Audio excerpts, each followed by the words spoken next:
Muito boa tarde a todas e a todos que estão nos acompanhando aqui na sala 7 da SOEA Connect. Satisfação muito grande a gente estar reunido aqui nesse evento de forma virtual, e principalmente debatendo essas pautas aí que norteiam, né, as carreiras tecnológicas, as questões de infraestrutura e meio ambiente do Brasil, né? Meu nome é Vinícius Raguiante, eu sou engenheiro sanitarista ambiental, sou presidente da Associação Catarinense de Engenheiros Sanitaristas e Ambientais e atuo no setor de saneamento há mais de 10 anos. Eu fui convidado aqui pela organização, pelo CONFEA, pelo Sistema CONFEA CREA Mútua, queria agradecer o convite, especial via os colegas da Federação Nacional de Entidades de Engenharia Ambiental e Sanitária, FENEAS, e, dado essas primeiras palavras, eu queria já entrar no nosso assunto aqui da hora, né? Bom, no painel que estamos iniciando, a ideia é fazer uma exposição e, na sequência, um debate sobre a importância do saneamento básico no enfrentamento à pandemia, né? Essa pauta aí que, enfim, está permeando a nossa rotina aí há quase 2 anos já, e a relação disso com os Objetivos do Desenvolvimento Sustentável, especialmente o ODS 6, que versa, né, sobre questão de água e saneamento, e vai muito além. Então, nós temos hoje 3 convidados, queria agradecer aí o aceite do convite, a disposição de estar aqui com a gente. Vou citar a ordem das falas que vão acontecer aqui, explicando rapidamente a dinâmica. Cada expositor vai ter 20 minutos para fazer uma fala aí de abertura desse debate, expor seu ponto de vista, colocar algumas provocações, e depois das exposições dos 3 palestrantes, nós vamos abrir para um debate, né? Nesse período eu vou estar coletando algumas perguntas que forem feitas aí pelo chat, enfim, eu vou ficar aqui também para ajudar a guiar esse debate. Então, dando início, sem mais delongas, nós vamos começar com a exposição do engenheiro Edson Carlos, presidente executivo do Trata Brasil. Na sequência, teremos o Miguel Alvarenga Fernandes e Fernandes, presidente da Associação Brasileira de Engenharia Sanitária e Ambiental Rio de Janeiro. E, por fim, o Tiago Augusto Terada, que é diretor-presidente da Águas de Manaus e Águas de São Francisco, né? Importantes concessões de saneamento aí numa região que sofreu bastante com a pandemia. Então, vamos lá, Edson, a hora que você quiser pode começar, e eu estou à disposição aqui se você precisar de alguma ajuda. Obrigado. Obrigado, Vinícius. Queria agradecer a organização do evento, pelo convite ao Trata Brasil. Queria agradecer a meus amigos Miguel, Tiago, a todos aí que dividirão conosco, a quem está nos vendo, desse painel tão importante. Bom, o cenário do saneamento básico no Brasil, né, especificamente o cenário de água tratada, coleta e tratamento de esgoto, ainda é um cenário muito difícil. Para quem não é afeito ao setor de saneamento, eu mesmo vim da área petroquímica, né, trabalhei 20 anos na área petroquímica e não fazia ideia do que era o cenário de saneamento no Brasil, até que criarem o Trata Brasil e eu entrar mais nesse assunto, né? Para mim, eu que nasci em São Paulo, vivo em São Paulo até hoje, sempre tive água na torneira, nunca me importei para onde ia o meu esgoto.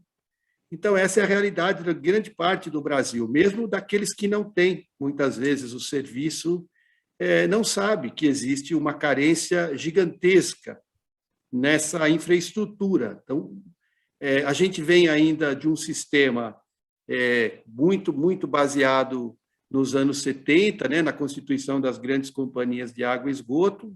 Em vários lugares do Brasil, o serviço funciona bem e as pessoas, como eu era, nem imaginavam o que a gente tinha. Mas aí, quando você vai entender um pouco como funciona essa infraestrutura, a gente vê que o que aconteceu foi que os serviços de saneamento, de forma geral, não acompanharam a expansão das cidades, o grande crescimento da população, principalmente o crescimento das áreas metropolitanas, das grandes cidades. Então, em pleno século XXI, nesse momento que a gente está enfrentando a maior pandemia dos últimos séculos, a gente nota que o Brasil ainda tem que atender 35 milhões de pessoas com água tratada. Quer dizer, isso equivale a uma população do tamanho do Canadá, que não tem acesso a nenhuma água. Não estamos falando daquelas pessoas que têm água algumas horas do dia, alguns dias por semana, né? Essas pessoas costumam ser as mais vulneráveis do Brasil, quer dizer, aquelas que moram nas áreas menos atendidas, nas periferias, nas favelas, nas áreas rurais, no semiárido, na Amazônia. É até bom ter o Tiago aí. O Tiago vive na pele a dificuldade de levar água e saneamento básico para essas comunidades mais afastadas, né? Então, isso é a água, que foi o indicador que mais avançou. Hoje em dia, pelos números do Sistema Nacional de Informação de Saneamento, 83% dos brasileiros têm acesso à água tratada, ou seja, é um indicador que avançou com dificuldade, mas avançou. Só que, como nós temos muita gente no Brasil, qualquer 1% é muita gente. Então, nós estamos falando aí do indicador que mais avançou, nós temos 35 milhões de pessoas que não têm água nem para lavar a mão, para se proteger da pandemia. Então, quando a pandemia estourou no começo do ano passado, a primeira recomendação dos médicos é: mantenha a higiene, lave as mãos, tome banho quando chega da rua. Quer dizer, quem não tem água potável faz o quê? Né? Se a gente fala de esgotamento sanitário, da coleta e tratamento de esgoto, a situação é muito mais caótica, né? A gente tem praticamente metade do Brasil, né? 100 milhões de brasileiros não têm acesso à coleta de esgoto. Então, claramente, a parte de esgoto ficou em segundo plano. E é natural, né? A água é a prioridade, sempre se leva a água primeiro, porque a água é a primeira medida de proteção, sem água as pessoas não conseguem habitar em lugar nenhum, mas o esgoto foi ficando para depois, sempre para depois. Então, nunca foi prioridade construir as redes de coleta e muito menos as estações de tratamento. Então, hoje a gente tem praticamente 100 milhões de brasileiros que não têm coleta de esgoto ainda, e só 49% do esgoto gerado no Brasil é tratado. Isso significa, pelos números que o Trata Brasil levantou junto ao Sistema Nacional de Informação, jogar na natureza todo dia mais de 5 mil piscinas olímpicas de esgoto. Isso é o que a gente joga na natureza, seja no solo, em fossas, seja nos córregos a céu aberto. E o esgoto é um poderosíssimo transmissor de doenças. Então, mesmo quando a residência às vezes tem acesso à água, o esgoto traz uma série de doenças que, nessas áreas mais endêmicas dessas doenças, nessas áreas sem saneamento, as pessoas sofrem continuamente. Nós visitamos muitos lugares do Brasil onde as pessoas já levaram o filho, já internaram a criança por diarreia 5, 6, 7 vezes, internada. A Pastoral da Criança, que é nosso parceiro desde o início, com a doutora Zilda Arnes, hoje o filho dela, doutor Nelson, que é nosso embaixador, eles dizem que em muitos lugares do Brasil a pastoral enxuga gelo, porque ensina os pais a proteger a criança, o soro caseiro para hidratar, mas o foco da doença está ali. Ou a água que não é potável, ou o esgoto que está ali a céu aberto. Então, quando a pessoa não tem saúde, principalmente nessa faixa etária, até 5, 7 anos de idade, muitas vezes as doenças que assolam essa faixa etária, elas podem ser um problema para a vida toda, porque a criança pode não se desenvolver na sua plenitude. Se ela não se desenvolve, ela não consegue ir bem na escola, então você tem um problema que começou na infância, depois passou para a escola, depois ela não consegue uma boa universidade, ela não consegue um bom emprego, e você perpetua esse ciclo vicioso de problemas. Quando a gente olha para a família, você vê que principalmente a mulher é a mais atingida dentro da família, principalmente a mãe, porque é ela que leva o filho para o médico, ela leva o idoso para o médico, ela leva o marido para o médico.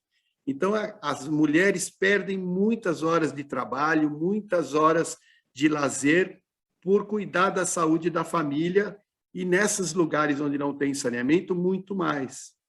Então, a gente já tinha uma situação sanitária muito ruim antes da pandemia. Nós estamos falando aí, Vinícius, de pelo menos 280 mil internações por diarreia todo ano. Então, isso não é aquela diarreia que a gente tem em casa, você come uma fruta mal lavada, você come uma comida que não caiu bem, aquela você toma um remedinho e você resolve. Nós estamos falando dos casos graves de pessoas que ocupam leitos, e pelos números do DataSUS, do Ministério da Saúde, cada afastamento desse, a pessoa fica afastada entre 3 e 4 dias.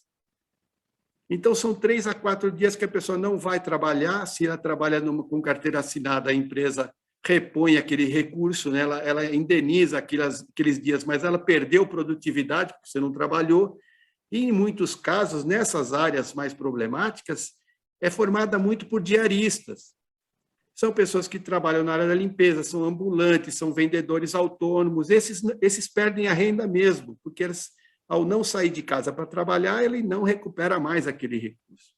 Então, essas pessoas, elas já normalmente são assoladas de muitos problemas trazidos pela falta de saneamento. Aí vem a pandemia, e isso é um rolo compressor em cima dessas pessoas. Por quê? Elas já têm a saúde mais frágil, já têm o sistema imunológico mais comprometido por uma sequência de doenças que vem assolando ela desde que ela nasce. Ela já tem essa dificuldade de morar em casas com mais pessoas, mais aglomeradas. Então, a pandemia, quando estourou a pandemia, eu já falava isso, falava, olha, o nosso medo é que as condições sanitárias do Brasil podem piorar uma coisa que já é muito ruim. E isso efetivamente aconteceu, quando a gente olha os bairros por número de casos de Covid por habitante, que é onde você vê que essas áreas foram as que mais sofreram, né? E sofrem, né, normalmente. Então, a falta de saneamento básico no Brasil, ela sempre foi muito grave. E os médicos que estão no Trata Brasil, nós temos vários médicos lá que são embaixadores nossos, eles falam isso, falam, olha, isso é um problema que ele começa e vai se desdobrando em muitas outras coisas. Então, muitas das coisas que o Brasil tem, por exemplo, o baixo IDH, que não melhora, os baixos índices de melhoria na escola, que também não desenvolve, tudo isso tem um pezinho na falta de saneamento básico no Brasil. Então, a pandemia, com certeza, não teria esse grau de gravidade se a gente tivesse um serviço sanitário melhor. Claro que todos os países desenvolvidos que já têm 100% de saneamento, foi muito grave também, não estou dizendo que a falta de saneamento foi responsável por isso, mas estou dizendo que quando você pega comunidades onde as pessoas vivem muito aglomeradas, as pessoas vivem casas com 5, 6 pessoas dentro do mesmo quarto, ainda você não tem água para ela lavar a mão, ou para ela tomar um banho, para lavar uma roupa, isso é um caso que explode o problema, né? Então, a gente vem de um histórico muito ruim. Felizmente, depois de 2007 para cá, com a lei do saneamento, a lei 11.445, a situação começou a mudar, os avanços começaram a acontecer, setor público, setor privado, uns lugares mais, outros lugares menos. Mas se a gente pegar regionalmente o Brasil hoje, onde o Tiago está lá em Manaus, a região norte do Brasil, como região, nós temos ali metade da população da região norte não tem água potável ainda. Então, você vê, as pessoas moram nos maiores rios do Brasil e não tem água para beber. Ali são apenas 11% dos habitantes da região norte têm coleta de esgoto. Então, quer dizer, o destino básico da região norte do esgoto são os rios, os igarapés, os rios. O Nordeste, só 28% tem coleta de esgoto. Então, como país a gente tem um problema, mas olhando regionalmente, nós temos muito mais problema. Então, são as regiões onde a tendência é que se dê mais foco para poder resolver o problema, porque ali, quando a gente olha proporcionalmente os casos de doenças, de internações por 10 mil habitantes, ali é indescritível que o Norte e o Nordeste explodem em termos de casos também, porque a situação sanitária é muito ruim. O Nordeste tem um problema também de água, né? Que é essa questão que a gente está vivendo no Brasil inteiro. No Nordeste, isso é uma coisa que acontece toda hora, diferentemente do Norte. Então, a gente tem problemas diferentes em regiões diferentes, mas, de forma geral, a falta de saneamento ela não é exclusiva de lugar pobre. Nós temos bairros ricos que também não têm, mas o rico tende a não perceber a falta de saneamento, porque a água ele tem, o esgoto ele se desfaz e vai estourar naquele que convive com o esgoto naquela comunidade mais afastada, naquela periferia, onde o rio passa na porta, onde o córrego passa na porta. Então, resolver esse problema de saneamento no Brasil é a melhor forma de nos proteger para uma próxima pandemia que a gente espera que nunca aconteça, né? Claro, né? Nós estamos falando aqui de milhares de brasileiros que se perderam, famílias que sofrem pela perda, né? Mas a melhor forma da gente se preparar para um Brasil melhor é corrigindo essa falha histórica, né, que aconteceu muito por falta de priorizar essa infraestrutura no Brasil. Então, eu vou fechar por aqui para não tomar mais tempo, mas depois eu continuo aqui à disposição. Mas só dizer que o Trata Brasil, então, desde 2007, a gente vem primeiro alertando a sociedade para esse problema. Porque, infelizmente, nesses lugares, é muito comum que a pessoa nem saiba que tem direito. Ela nem sabe que deveria ter água na torneira, porque ela já nasceu assim. Os pais moravam ali, então não ter água ou não ter esgoto é uma coisa natural. E quando a gente avisa que não é para ser assim, muitas vezes a pessoa toma um susto. E nós somos testemunha da transformação que o serviço de saneamento causa na vida das pessoas ditas por elas. A gente faz essas pesquisas, a gente fez agora em Manaus com o Tiago, em áreas de palafitas, áreas de becos, áreas onde a pessoa mora lá há 30, 40 anos, nunca teve água na torneira. E quando isso chega, que a pessoa chega uma conta de água, que ela pode fazer um crediário, que ela pode abrir uma conta em banco, uma coisa que ela nunca teve, é um ganho de cidadania inacreditável. É dignidade, é cidadania. Então, o saneamento em si, ele traz muitos ganhos que vão além do que aquilo que a gente imagina, que é só a água na torneira ou esgoto afastado e tratado. É muito mais do que isso. Então, nós precisamos caminhar para isso. O novo marco legal do saneamento traz novas oportunidades, é um momento novo que o Brasil está vivendo agora, que a gente precisa aproveitar para poder tirar, porque, independente do modelo, se é público municipal, se é público estadual, se é privado, a gente precisa lutar para que o cidadão tenha esse direito, a água na torneira, o esgoto coletado e tratado, porque isso é que vai realmente tirar o Brasil dessa situação difícil e nos preparar melhor para futuros problemas. Aí, quanto melhor a gente estiver, mais a gente vai poder passar menos problemas aí em situações como a gente está vivendo hoje. É isso por enquanto. Muito obrigado. Aí fico aqui ouvindo os nossos próximos palestrantes. Obrigado aí, Vinícius. Muito obrigado, viu, Edson? Obrigado aí pelo tempo conciso, pela exposição bem abrangente, porém concisa. E eu gosto muito dessa abordagem que você faz das muitas dimensões que o saneamento traz, né? É muito mais que só meio ambiente, muito mais só qualidade de vida, muito mais só que saúde, né? Toda essa questão tem um ciclo vicioso de baixa de produtividade que acontece, né, com esses trabalhadores que sofrem por essas contaminações, e aí toda a economia acaba sofrendo de uma forma bem escondida, né? Mas eu sempre defendi essa ideia que o saneamento tem o potencial de transformar a própria realidade econômica do Brasil, se a gente tomar isso como uma prioridade de fato, né? E eu também estou muito empolgado com o Marco aí para a gente ver isso acontecer. Então, na sequência, a gente vai continuar com a apresentação, a exposição, então, do Miguel, e na sequência o Tiago, e no fim fazemos as perguntas, tá? Queria estimular o pessoal aí que está participando da sessão, que envie perguntas aí para a organização, que a gente vai fazer após as exposições. Miguel, por favor, a hora que você quiser e puder. Bom, primeiro, muito obrigado, Vinícius, por esse convite, né? E a todos os colegas que estão aí responsáveis por organizar a SOEA. O desafio que é organizar a SOEA de forma remota, é a primeira vez, um evento que sempre foi presencial. Eu já estive em algumas SOEAs, né, desde a época que eu era estudante de engenharia, lá acho que em 2006 foi a primeira que eu fui.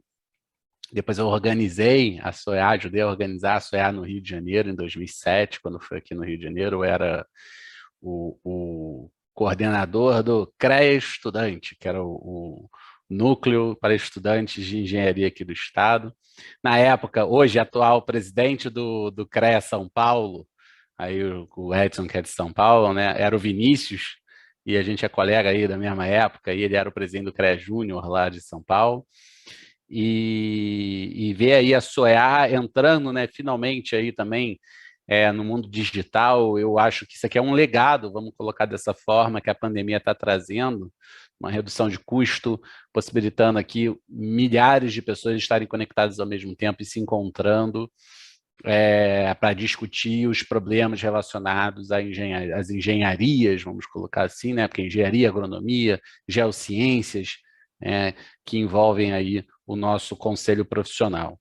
Então, para mim é uma alegria estar aqui podendo hoje palestrando, eu que já estive tantas vezes do outro lado, né, assistindo, a hoje aqui podendo falar, trazer uma mensagem para quem nos assiste aí remotamente. Bom, eu vou compartilhar uma tela, eu não sou tão eloquente falando assim online quanto o meu colega Edson, né, e sei que também o Thiago, eu preciso aqui de alguma coisa para me dar uma linearizada na minha fala, senão eu me perco aqui, acabo ficando mais prolixo. Então, eu vou compartilhar uma tela para me ajudar na fala, e fiquem à vontade aí. A gente vai fazer as perguntas mais no final, não é isso, Vinícius? A gente vai. Então, vou seguir aqui na condução da fala e no final a gente discute os pontos que eu vou trazer aqui, que é muito complementar à fala do Edson, né? Tem muitas coisas aqui que a gente vai ver que é uma apresentação que compõe numa linha semelhante, que é a importância do desenvolvimento do saneamento, né, para superar não só a pandemia, mas diversos desafios que nós temos hoje no Brasil, né? Então, eu não posso nunca começar, como eu estou representando a ABS, que é a Associação Brasileira de Engenharia Sanitária e Ambiental, eu sou o presidente aqui da seção Rio de Janeiro, toda vez que eu participo de um evento, eu faço uma pequena jabá da associação que eu represento, convidando os colegas que não conhecem a conhecer a ABS e se associar, se achar que é interessante, que vale a pena, os estudantes, né, os jovens profissionais que querem ingressar no mercado de saneamento, que é um mercado, às vezes, não tão fácil de ingressar. A ABS sempre pode ser uma porta de entrada e entender um pouco melhor o setor. Então, a ABS é uma associação sem fins lucrativos, né, é uma associação profissional. Ela fez 55 anos esse ano, né, então já está há bastante tempo aí atuando, bastante atuante no nosso setor de saneamento. É uma associação com foco técnico-científico, político institucional. A gente sempre está no debate aí das mudanças das legislações, das normativas, e também focada na área de gestão do setor de saneamento. Temos aí mais de 10 mil membros individuais e corporativos que compõem a nossa associação, tá?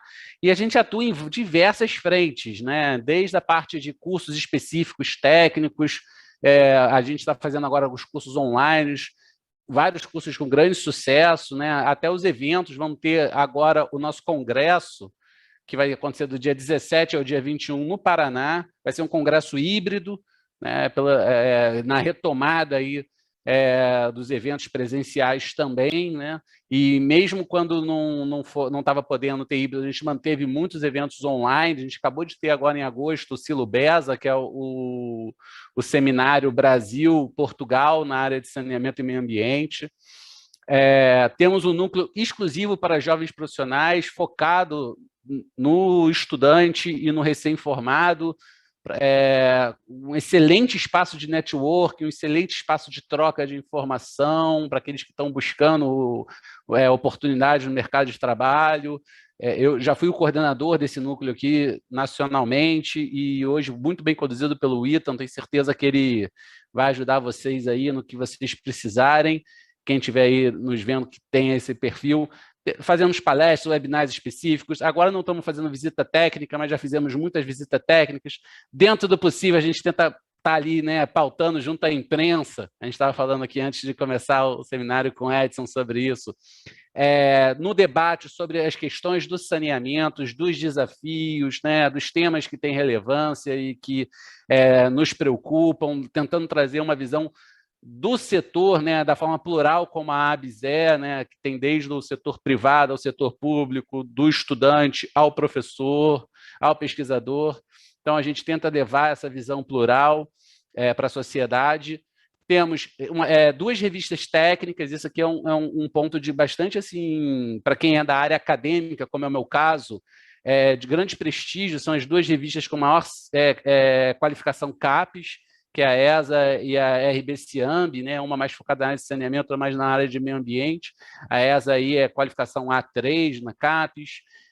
E também temos até ações voluntárias, o pessoal aí que se mobiliza, principalmente aqui mesmo no núcleo de jovens profissionais, muitas vezes tentando aí ajudar, tem um núcleo forte aí de voluntariado.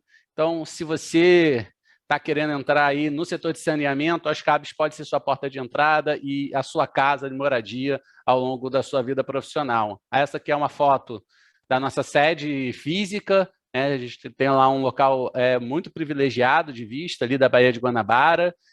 A gente ainda não está com a sede reaberta para valer, mas a gente espera que agora, e eu vou falar um pouquinho sobre isso, né, sobre essa questão agora da pandemia, que está numa tendência de queda, a gente possa reabrir a sede. É um lugar plural, como eu disse, né, do pessoal mais jovem iniciando, o pessoal que já está até aposentado, que transmite esse conhecimento e essa experiência que traz. Fica aí os contatos para quem tiver um interesse em nos conhecer um pouquinho mais. Estamos nas redes sociais também. Bom, saindo do jabá e entrando agora, então, na nossa apresentação e o tema da nossa palestra aqui, né? As ODS, como são a sigla que é usada, né? Que são os Objetivos de Desenvolvimento Sustentável, nessa agenda que se pretende, né, alcançar até 2030, né? É um pacto consolidado entre os países que fazem parte da ONU, né? Já vinha lá atrás com a Agenda do Milênio. Na verdade, ela vem desde a época 92, a Agenda do Milênio, e vem evoluindo nessa discussão, né? São diversos, começaram com um número menor de pontos e foram evoluindo para maiores. É aquilo que a gente entende como o que seriam os direitos universais humanos, né? Aquilo que a gente quer buscar para que tenha uma condição mínima todo mundo, para poder ter o mínimo de dignidade, desenvolvimento, e um deles, desde o início, diga-se de passagem, dessa discussão, dessas agendas, né, de direitos universais humanos, é a parte de saneamento, né? Então, aqui no caso ODS 6, hoje, né, marcado, que é a água potável e saneamento, com foco em garantir a disponibilidade e a gestão sustentável de água potável e do saneamento para todos, né? Então, assim, primeiro, o que é saneamento, né? Vocês me perdoam se eu for um pouco professoral de vez em quando, mas eu não sei muito bem o público que a gente está assistindo, e aí pega aí na meu cacuete de professor, né? O saneamento, ele é um conjunto de medidas, essencialmente falando, né, para prevenir doenças e promover saúde, né? A palavra, até a etimologia da palavra saneamento, né, o sanos vem de boa saúde, de sadio, tá?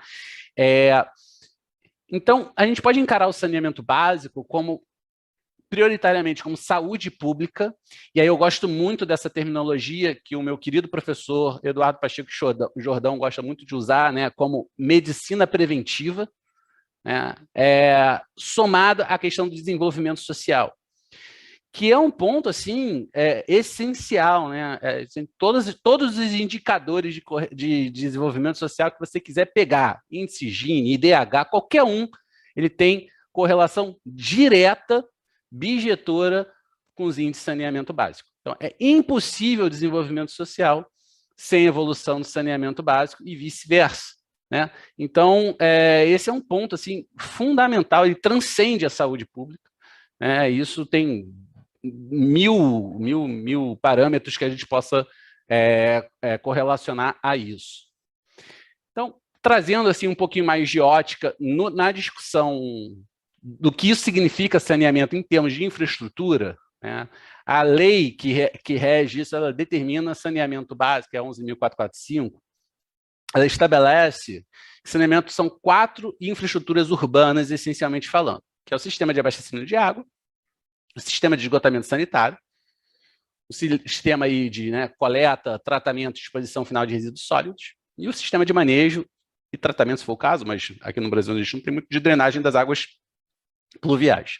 Tem um quinto item que a gente não tem na lei, mas que a gente, principalmente aí os colegas também que são da Fiocruz, a gente gosta muito de pontuar, que é uma discussão que não cabe aqui agora nesse momento, mas que cabe sobre a ótica da saúde pública, que é a questão dos combates dos vetores, né? Então, a gente já teve pandemias na história da humanidade relacionadas a vetores, como, por exemplo, a peste negra, né? Que ela era originária da pulga dos ratos. Aqui, o Brasil já viveu diversas vezes problemas de saúde pública gravíssimos relacionados à questão dos vetores, que necessita de uma estratégia, e a gente não tem uma legislação, não tem uma normativa sobre essa questão, né? A gente pode falar aí da zika, podemos falar aí da dengue, podemos falar da chikungunya, da febre amarela, diversas doenças que tiveram um grande impacto, também levaram muitas vidas ao longo aí dos últimos anos, e que a gente, infelizmente, ainda não evoluiu sobre essa ótica dessa discussão.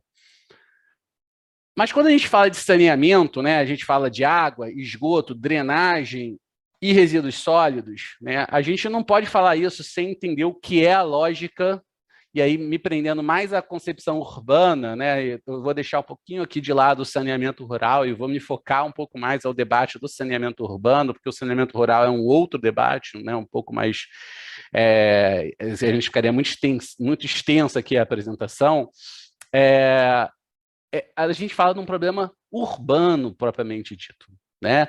E aí não dá para falar de saneamento sem a visão holística, né, de entender o problema como um todo. Não adianta o colega, o Tiago Tereda, querer chegar com a sua rede de abastecimento de água numa região que ele não tem como colocar o hidrômetro, que ele não consegue nem entrar para fazer a manutenção da estação elevatória dele, de esgotos, né? Ou o outro que esteja à frente da companhia de resíduos não consegue chegar para coletar os resíduos. Hoje a gente está vivendo um problema aqui no Rio de Janeiro de segurança pública grave. Tem toda a parte de educação também, as pessoas têm que saber utilizar o sistema, tem que entender a importância daquilo, né? E o impacto que a falha de um sistema vai gerar no outro, né? Então, é uma questão transversal, ela envolve diversos pontos, não é só o saneamento. O colapso do saneamento, ele acaba sendo, muitas vezes, né, a infraestrutura desse serviço público, é um colapso da gestão pública sobre aquela área, né? Então, isso impacta em diversas outras coisas. Então, quando o resíduo sólido, por exemplo, ele falha, ele impacta na drenagem, né? Então, você vai ter lá problemas de enchente, você vai ter problemas, sim, de transmissão de saúde pública, você vai ter problemas no turismo, por exemplo, aqui o caso dos esgotos, né, quando eles falham e vão entrar dentro dos sistemas de drenagem, dos corpos hídricos aqui, você vai impactar, de repente, na área ali do turismo, né, numa praia, num manancial dessa forma. Você pode também, numa falha num sistema como esse, né, que se desenvolve sem a devida captação, coleta e tratamento dos esgotos, até na abastecimento de água de uma grande região, como é o problema, por exemplo, que o Rio de Janeiro já viveu 2 verões seguidos lá pelo Guandu, da questão da eutrofização do manancial de captação de água, lá do problema lá da geosmina, né? E isso tudo tem impactos que transcendem a questão da saúde pública. Tem impacto pesadíssimo, impacto até de confiança sobre o ambiente que nós vivemos, né? E esse é um dado que toda hora todo mundo já se esbarrou em algum momento, né, sobre que o investimento em saneamento ele dá um retorno de 4 a 5 na área de tratamento médico, né, relacionado às doenças pela falta de saneamento. E se a gente for sentar para avaliar, é muito mais do que isso, é muito mais do que só no tratamento médico, é mais do que faltar o trabalho, né, é da dignidade. É a pessoa se sentir orgulhosa do ambiente e saber que aquilo está evoluindo, né? E aí você tem o ganho de turismo, o ganho de oportunidade. Então, o saneamento básico, a própria palavra já traz, né? Ele é o primeiro elemento ali, junto com a habitação, eu diria que até antes do transporte, para o início das oportunidades serem geradas, né? E aí, entrando na questão da pandemia, né, o primeiro ponto que eu acho que é fundamental ser colocado aqui, que para não trazer maiores dúvidas, é que a Covid-19, né, o coronavírus, ele não é uma doença de veiculação hídrica. Tá? Isso é importante ser colocado, porque no início se teve um temor sobre isso, tá? E aí foi realmente o caos, porque imagina o Brasil com seus desafios e problemas relacionados ao setor de saneamento, se o coronavírus fosse uma doença, né, o SARS-CoV-2, que é o vírus do coronavírus, transmissível e resistente às técnicas de tratamento, sobre as condições aí da veiculação hídrica. Ia ser o caos. Esse é o caos, não para a gente só, né? Esse é o caos em vários lugares, na Índia, por exemplo, mas aqui também ia ser o caos, né? Então, graças a Deus, esta doença, a gente espera não viver outras pandemias, né, Edson? Mas pode acontecer, então a gente tem que estar preparado, a gente tem que trabalhar para isso, né? Então, esta doença não é uma doença de veiculação hídrica, mas, como bem colocado pelo Edson, né, e por todos os órgãos de saúde pública, uma das ações fundamentais da prevenção para você não ser contaminado é a higiene pessoal, né? Então, para que você possa ter a higiene pessoal, você precisa ter o quê? Sistema de saneamento básico. E aí, olhando assim no cenário nacional, né, o Edson citou bastante aí os números do SNIS, que é o Sistema Nacional de Informação sobre Saneamento, do Ministério do Desenvolvimento Regional. A gente vê aqui, ó, pegando aqui, por exemplo, aqui embaixo, a gente vê que na população urbana, a gente tem até ali uma faixa ali maior do que 90% com sistema de abastecimento de água, mas quando a gente pega aqui, né, a população rural, você já fica ali próximo já dos 80%. E como o Edson falou, num país com mais de 200 milhões de pessoas, qualquer 1% são 2 milhões de pessoas, né? Então, quando a gente está falando aqui de 7% não atendido, né, nós estamos falando ali na faixa do mais de 10 milhões de pessoas, 12 milhões de pessoas, alguma coisa assim, né? Na região urbana, né? Quando a gente vai aqui no total, então aí a gente já evolui para quase 20 milhões de pessoas. Quando a gente vai para o esgoto, aí os números estouram, né? Hoje, em 2019, nós falamos aí, né, de 54% com atendimento de rede de esgoto, e no total e na região urbana, aqui na faixa de 62%. Tem um dado que eu gosto de sempre colocar quando eu falo sobre o SNIS, é que o SNIS é uma excelente ferramenta de informação, mas ele é uma ferramenta de autodeclaração dos responsáveis pelo serviço. Então, assim, e aí você começa a ver algumas coisas. Os dados mais antigos, que são de água e esgoto, eles estão até um pouco melhores desenvolvidos para representar um pouco melhor a realidade. Mas quando você pega aqui, por exemplo, no caso da área de resíduos ou de drenagem, que são dados mais recentes, né, levantamentos mais recentes, fala lá, 98,8% da população urbana tem coleta domiciliar de resíduos. Eu não preciso viajar o Brasil todo para saber que esse número não é real. Entendeu? Então, assim, tem que evoluir, eu acho que é uma primeira aproximação, é o dado que nós temos oficial, mas a gente precisa até pensar, né, em estratégias de levantamento, de fiscalização pontuais, que algum órgão que venha fazer isso, agora com a Agência Nacional de Águas e Saneamento, que vai ser a nossa agência reguladora. Isso é uma grande evolução do novo marco regulatório, né? Eu tenho essa avaliação, eu acho que diversos outros colegas do setor também têm.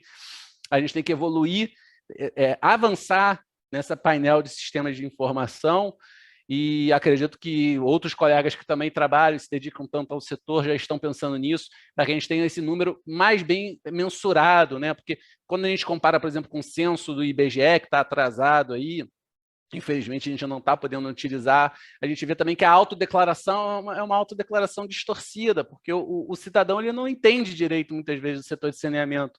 Na área de água, ele até acerta um pouco melhor, porque ele sabe se a água está chegando ou não na torneira dele. Mas quando a gente fala de esgoto, por exemplo, a gente já começa a ter distorções mais graves sobre essa condição, porque se ele deu descarga e foi embora, às vezes ele já considera que ali tem esgotamento sanitário, enquanto, na verdade, está jogando num riacho logo ali na frente, num córrego logo ali na frente, na casa, próximo da casa dele. Então, aqui a gente tem um desafio muito grande até de mensurar melhor esses números, mas são números, mesmo que tenham algum tipo de distorção, já muito graves, mesmo com a distorção que ele apresenta, né? E aí, quando a gente fala em termos de Brasil, que é um país continental, aí que fica mais grave ainda, porque são vários Brasis, né? Se a gente for colocar assim, né? E aí a região lá do Tiago, né? A gente vê que é uma outra realidade, né? Em termos de índices aqui só especificamente abastecimento de água e esgotamento sanitário, em relação, por exemplo, quando a gente começa a comparar aqui no Sul-Sudeste, que já tem alguns valores um pouco mais evoluídos, mesmo assim no esgoto ainda índices muito ruins, né? Então, falamos aí de um desafio muito grande, um setor que tem ainda muita carência e que precisa realmente de uma atenção e de um investimento e um acompanhamento que, nesse ponto, eu acho que tem uma coisa muito positiva acontecendo agora, nesse momento da conjuntura, é que o saneamento está em pauta. Concordem ou não concordem com que possam ter sido modificados, o saneamento entrou em pauta do debate político, entrou em pauta no debate econômico e entrou em pauta no debate da sociedade. Então, isso é um ponto muito positivo para a evolução do setor. Especificamente falando sobre a questão da pandemia, de que forma que o saneamento pode contribuir. Aí eu queria relatar aqui para vocês um projeto que a ABS Rio capitaneou e está envolvida, que é o Monitora Corona, que é um monitoramento espaço-temporal da concentração do SARS-CoV-2, que é o vírus do Covid-19, do coronavírus, nos esgotos sanitários aqui, no caso da região metropolitana do Rio de Janeiro. O que significa isso? A gente fica fazendo coleta dos esgotos aqui na região metropolitana para ver se naquela região, naquela bacia de esgotamento sanitário, onde a gente está coletando esgoto, que pega uma grande população, se você está tendo mais pessoas contaminadas ou menos pessoas contaminadas naquela região. Porque a pessoa contaminada, através da defecação, ela libera o vírus, mesmo de forma não ativa, mas ela libera lá o RNA do vírus residual. Então, a gente consegue fazer, a gente fala que é um PCR em larga escala, a gente consegue identificar se aquela região, se tem muita gente contaminada ou pouca gente contaminada, e como é que isso está, se está tendo um recrudescimento da pandemia, ou se você está tendo aí uma redução da pandemia. É um trabalho que envolve diversas entidades entes aqui no Rio de Janeiro, então tá a Companhia Estadual de Águas e Esgotos, a SEDAI, a Secretaria de Saúde, que acaba que é quem usa essas informações. É claro que estamos falando aí da fronteira da ciência, então você tem algumas incertezas, mas tem se demonstrado como uma ferramenta muito interessante, porque a gente mede quem é assintomático, a gente mede quem não é testado, e a nossa experiência tem dado uma antecipação sobre o que acontece ali 3 semanas depois nos hospitais. Então, quem capitaneia aqui é o FRJ, através da COP, tá? Tem envolvimento aqui da Fiocruz, também no dado das interpretações epidemiológicas, e isso nasceu dentro da ABS, dentro da diretoria da ABS, numa articulação que a gente construiu, e a gente acabou ficando responsável aí por fazer a divulgação dos resultados. Tá? Então, como eu falei, é um trabalho que começou lá no ano passado, no final de setembro, no início de outubro, e a gente vem, desde então, soltando boletins semanais. A gente coleta toda semana diversos pontos e toda semana dizendo, olha, está aumentando, está diminuindo o número de pessoas contaminadas nessa região através dessa análise indireta da presença do coronavírus nos esgotos. E tem várias informações relevantes, interessantes, que a gente levantou nesse estudo, e depois eu posso aprofundar aqui, se vocês quiserem, no nosso debate. Tá? Então, vocês podem entrar lá no site do Monitora Corona RJ, e vocês vão ter lá toda semana atualizado um boletim que mostra regionalmente o que está acontecendo, se está aumentando, se está diminuindo, e como isso está se comportando. O que eu posso trazer de informação relevante e interessante é que já são 4 semanas seguidas que a gente tem tido um decréscimo da presença do coronavírus aqui na nossa região metropolitana. E hoje é capa do jornal. Esse indicativo que está acontecendo nos esgotos, porque começou a repercutir agora nos hospitais. E foi interessante que, quando a gente deu essa primeira notícia, os hospitais ainda estavam muito cheios. E aí falaram, mas essa informação tem algum erro e tal. Eu falei, não, porque em julho e em junho, a gente estava dando máximas históricas por causa da variante Delta aqui no Rio. E eu mandava mensagem para o secretário de saúde, falava, olha, está acontecendo alguma coisa, tem que tomar uma atenção. E de fato, estava acontecendo, estava tendo um grande surto naquele momento, só que ainda não tinha impactado nos hospitais. né, e começou a impactar a partir de julho, segunda quinzena de julho, né, a gente começou a ter essa indicativa no final de junho, mas em agosto, nos últimos 3 semanas, 4 semanas, a gente tem tido aí um decréscimo, a gente espera que seja assim, que não volte uma nova onda, e essa tem sido uma ferramenta muito interessante para complementar as tomadas de decisões da vigilância epidemiológica do Estado, né? A gente já saiu aí algumas vezes na imprensa com esse estudo, então a CNN já deu, o Jornal Dia, Record, alguns meios de veiculação, isso tem sido um ponto muito positivo aqui para a nossa associação. E vou passar um vídeo aqui de 2 minutinhos só para mostrar como é que é a logística e a amplitude desse trabalho, para vocês conhecerem um pouquinho mais. Aqueles que não conhecem ainda, né? Como eu falei, né, é como se fosse um PCR coletivo, que pega toda aquela região de monitoramento, envolve um trabalho com muitos parceiros e muitas pessoas envolvidas, tá? Aí, ó, a UFRJ, onde eu estudei, mostrando aí, a gente tem os equipamentos de coleta, né, são coletas compostas, eu passo um dia inteiro coletando para que a gente também tente diminuir a variância de fazer uma única coleta pontual, né?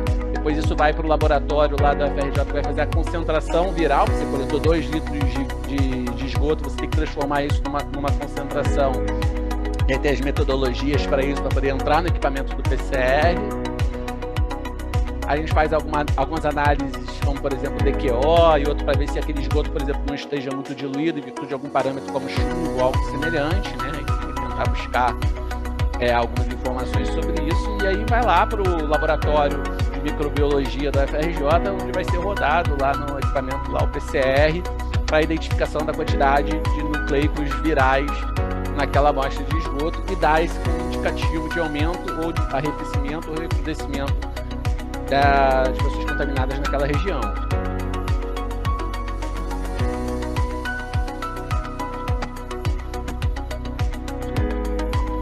É um trabalho de vanguarda, gente, assim, realmente muito bacana isso está acontecendo aqui no Brasil, no Rio, né? E aí toda semana tem um boletim que é atualizado mostrando isso para a população, não só para os tomadores de decisão, né, dentro dos órgãos do Estado, mas da população inteira tendo ciência e consciência dessas informações. Então, esse é um trabalho que a gente desenvolveu, que eu acho que é uma contribuição, é uma contribuição do setor de saneamento para ajudar nos combates do efeito da pandemia, e eu tenho, assim, muito orgulho de ter participado do início dessa construção desse projeto. Bom, gente, muito obrigado. Aí estão todos os meus contatos, minhas redes aí sociais, quem quiser depois conversar, depois que passar essa apresentação, os contatos da ABS, eu estou à disposição para qualquer outra coisa. Vinícius, eu estendi um pouquinho mais, que você falou que podia, então eu falei um pouquinho mais aqui. Obrigado, Miguel. Você pegou um pouco do tempo do Edson ali, eu acho que tá tudo bem. Bom, fantástica aí sua apresentação, tá, Miguel? Eu fiquei muito entusiasmado com essa ideia do esgotamento sanitário ser um indicador de estratégia de saúde, né? Um indicador de vigilância epidemiológica, né? E isso, para quem é da área, né? Eu fiquei realmente muito, muito feliz de ver tecnologia usando o esgoto para trazer informação para a gente, né? Então, espero que essa iniciativa aí se expanda para outros tipos de estratégias, né? Outros tipos de políticas públicas, né? Porque no nosso esgoto tem tudo, né? A gente consegue saber tudo sobre a pessoa só analisando o esgoto. Então, muito oportuno, eu acho sensacional, queria parabenizar a ABS aí, todo mundo que está tocando essa pesquisa, esse trabalho, né? E, enfim, que isso Vire, quem sabe a Ana não consegue estabelecer isso como uma diretriz formal aí das companhias, né?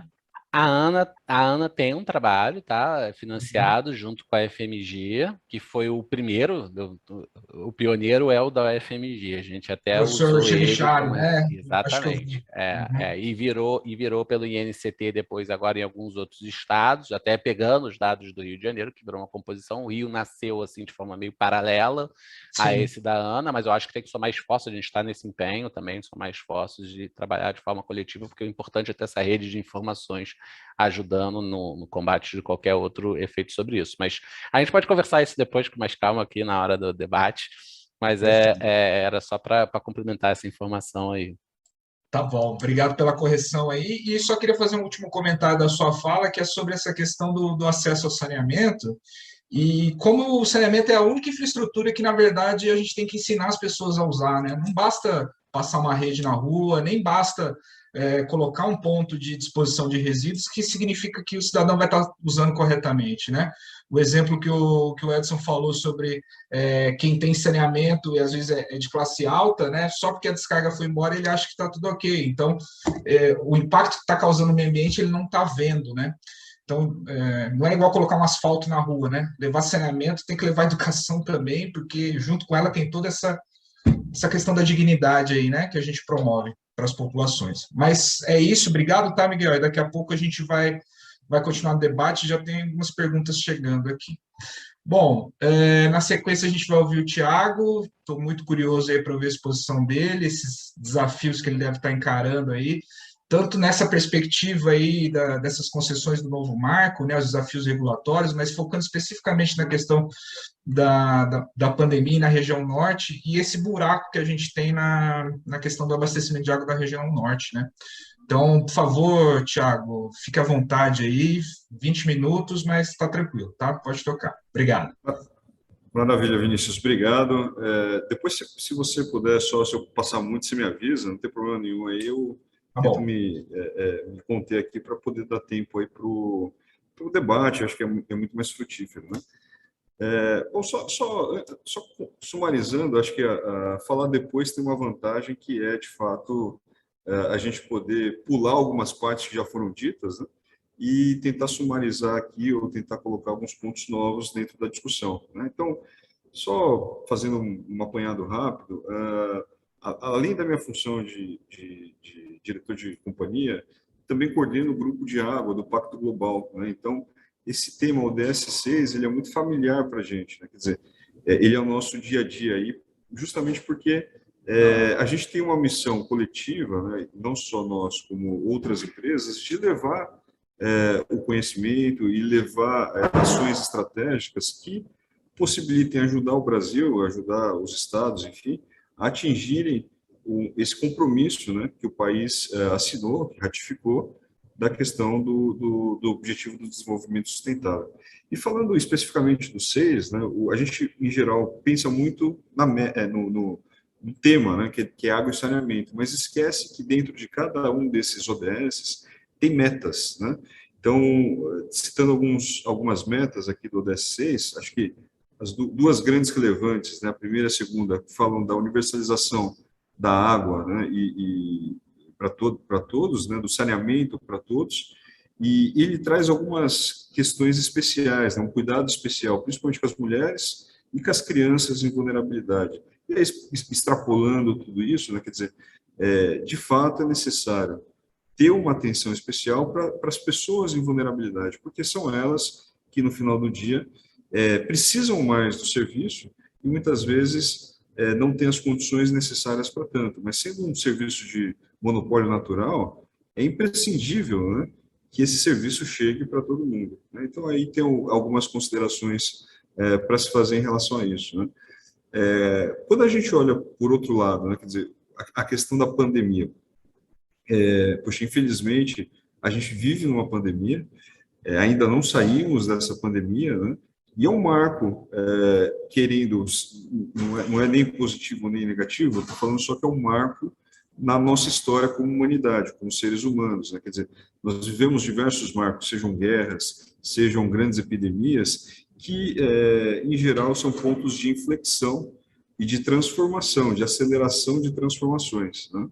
Então, a gente já vinha vivendo um momento em que o saneamento ele foi se fortalecendo, quer dizer, a grande infraestrutura do país básica, que ainda não tinha se desenvolvido tanto, né, como a energia tinha se desenvolvido, ou como outros setores, como a aviação, estavam se desenvolvendo, e aí dentro dessa lógica de concessão, né, de metas e assim por diante, se procura estabelecer de maneira mais concreta, e aí independentemente se é público ou privado, né?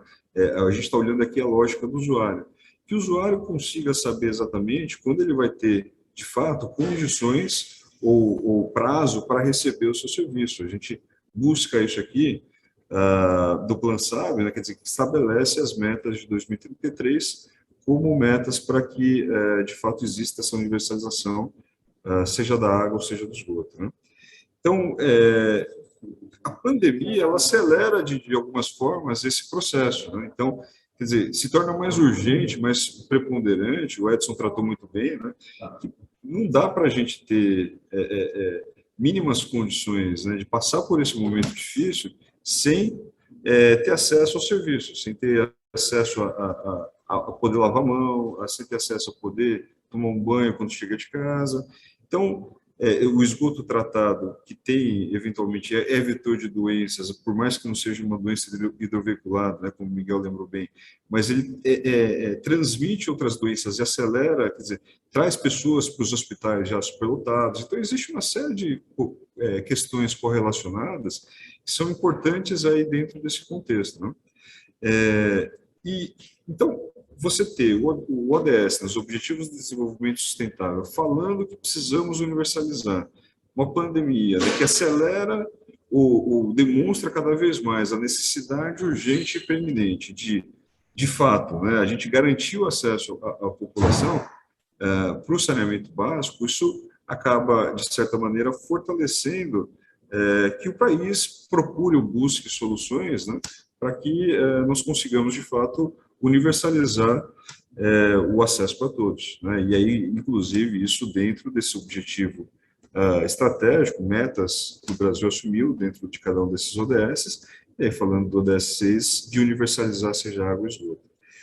E quando a gente olha para o norte do país, né, acho que os dados que o Miguel trouxe são bem reais, de fato, né? A gente tem uma falta de infraestrutura, né, em geral, em diversos sentidos, mas no saneamento bastante grave, né? Então, eu estou dirigindo aqui uma empresa, né, Águas de Manaus, que tem uma cobertura de água de 98%. Mas quando a gente olha, por exemplo, para o interior do Amazonas, interior de outros estados, ainda é bastante precário esse processo, né? Então, a gente precisa, de fato, olhar, seja para uma cidade maior, mais rica, seja para um município menor e mais pobre, olhar e falar, bom, todo mundo precisa e deve ter acesso à água e saneamento, e deve ter isso de uma maneira que condiza com a sua condição de pagamento, quer dizer, que tenha condições de se pagar esse serviço, né, mas que se atrele ou que se adeque isso à condição de cada município, à condição de cada família, né? E a gente tem várias ferramentas, vários desafios pela frente, né? Então, por exemplo, que a gente enfrenta aqui, Manaus, a gente tem, por mais que seja uma cidade relativamente rica, né, a gente tem uma desigualdade grande. Então, eu tenho aqui pessoas que recebem cadastro único, que estão no cadastro único e recebem Bolsa Família, por exemplo, em média 25% da população, né? E a gente tem feito um esforço grande para poder incluir essas pessoas dentro de uma tarifa social, né? A tarifa social aqui é um pouquinho diferente do Brasil, né? Ela é tradicional no sentido que ela garante 50% de desconto na conta, que é o padrão, digamos assim, da maioria dos estados. Mas ela tem uma quantidade mínima um pouco maior, né, que está inclusa na tarifa social. Então, aqui é 15 metros cúbicos, né, o que garante aí, dentro de um padrão de consumo, uma família de 4 a 5 pessoas, né, consumindo, obviamente, de maneira racional. E muitas vezes, obviamente, isso não se dá de maneira racional, e a gente tem várias fórmulas, jeitos de poder trazer isso para um modo mais racional de consumo, né? E aí, dentro desse esforço, desse processo, né, a gente tem levado, por exemplo, extensão de rede, e o Edson é prova disso, né, de que viu, né, em loco, aí, foi estudar pelo Trata Brasil, como é que isso tem se dado e como é que isso transforma, de fato, a vida das pessoas, né? Principalmente aquelas mais vulneráveis. Aqui, a gente tem uma condição diferente, talvez aí um pouquinho diferente do Rio, Mas como são rios, né, que tem processo de cheia, vazante, enfim, então a água sobe muito, né,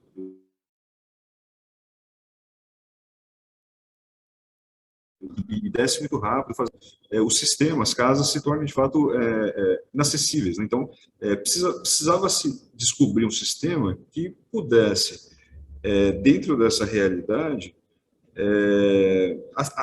dar acesso às pessoas, né, que moram, por exemplo, em palafita, mas que levassem em consideração, em termos de engenharia, essa condição natural de subida e descida dos rios, né? Então, a gente acabou optando em construir redes aéreas, né? Então, a nossa rede de água, em vez de passar por baixo, passa por cima.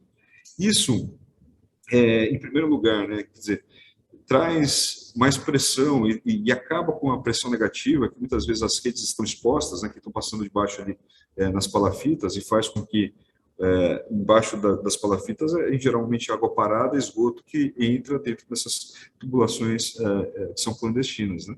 Então, você trazendo para cima tubulações aéreas e fazendo um sistema que possibilite que as pessoas tenham acesso à água tratada, independentemente da região, já faz com que muitos dos indicadores de saúde deem um salto. O Edson viu e trabalhou, a gente fez um trabalho aqui que é acompanhado pela Pastoral da Criança, por exemplo, né, e eles vêm acompanhando, quer dizer, a redução desse número de internações, número de doenças ao longo do tempo, né,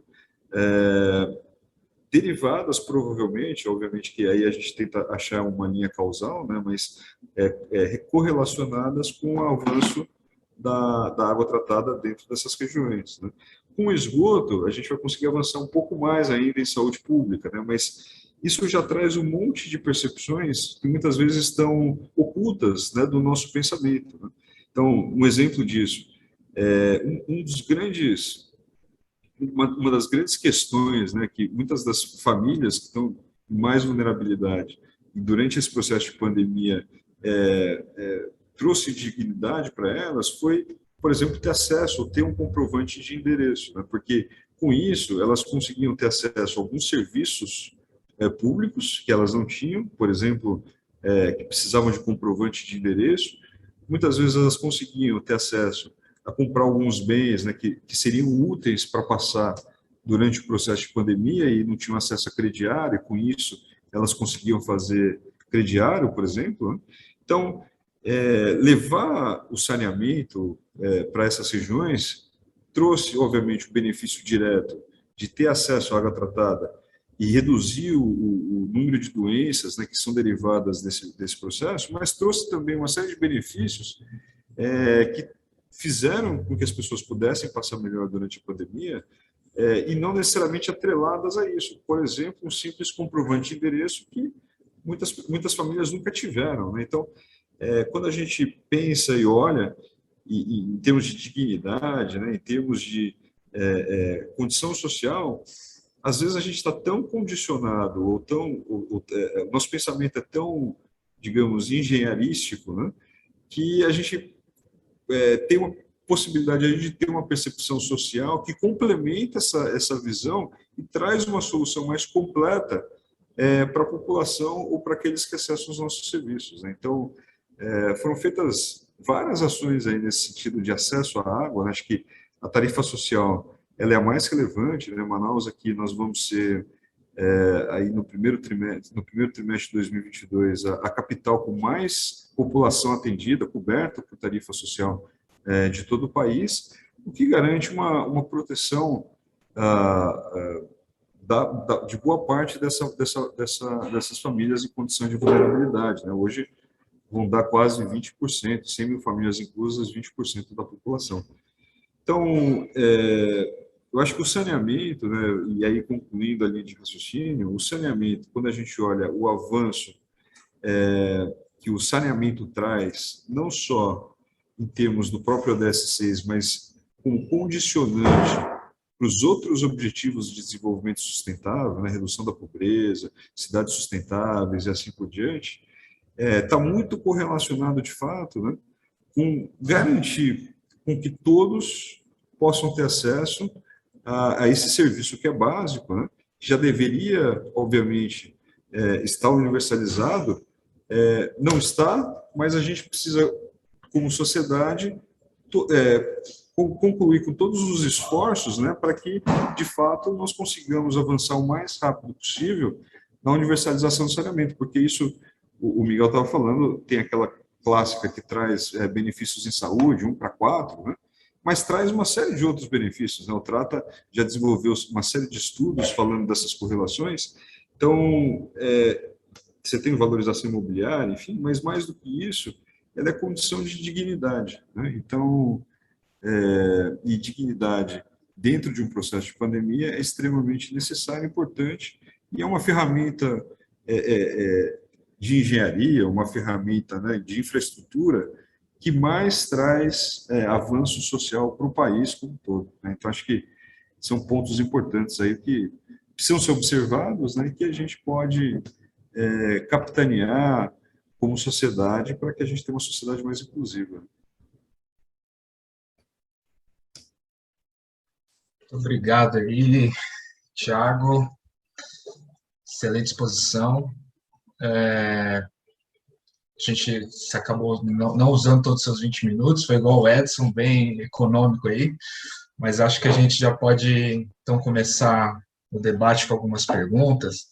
Eu acho que antes de eu ler as perguntas que chegaram aqui, eu queria tentar fazer uma abordagem aqui com vocês, que é a seguinte, né? Eu acho que ficou bem claro que, bom, é uma pergunta meio retórica, né? O título do nosso painel, a importância do saneamento para o enfrentamento da pandemia é uma coisa que para nós chega a ser óbvio, né? Por todos esses elementos que vocês já colocaram.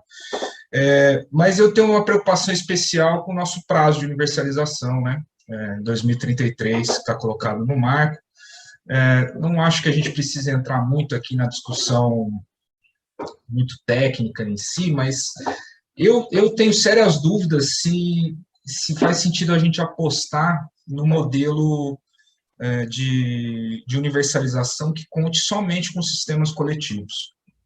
E eu queria saber o que vocês acham disso, tendo em vista que algumas cidades, e eu já até ouvi falar de uma experiência no Rio Grande do Sul, que ela tem tratado regiões de baixa densidade, onde a inviabilidade de você levar uma rede para fazer a coleta, né, de esgoto nessa região não justifica uma rede, porém, tão pouco a gente pode deixar as fossas e os outros sistemas alternativos das pessoas sendo cuidados por eles mesmos, né? Qual a avaliação de vocês, aí, acho que dos três, e talvez especialmente até o Thiago, como é que ele vê isso numa estratégia da companhia, de que a companhia de saneamento também pode prestar um serviço nos sistemas individuais, né?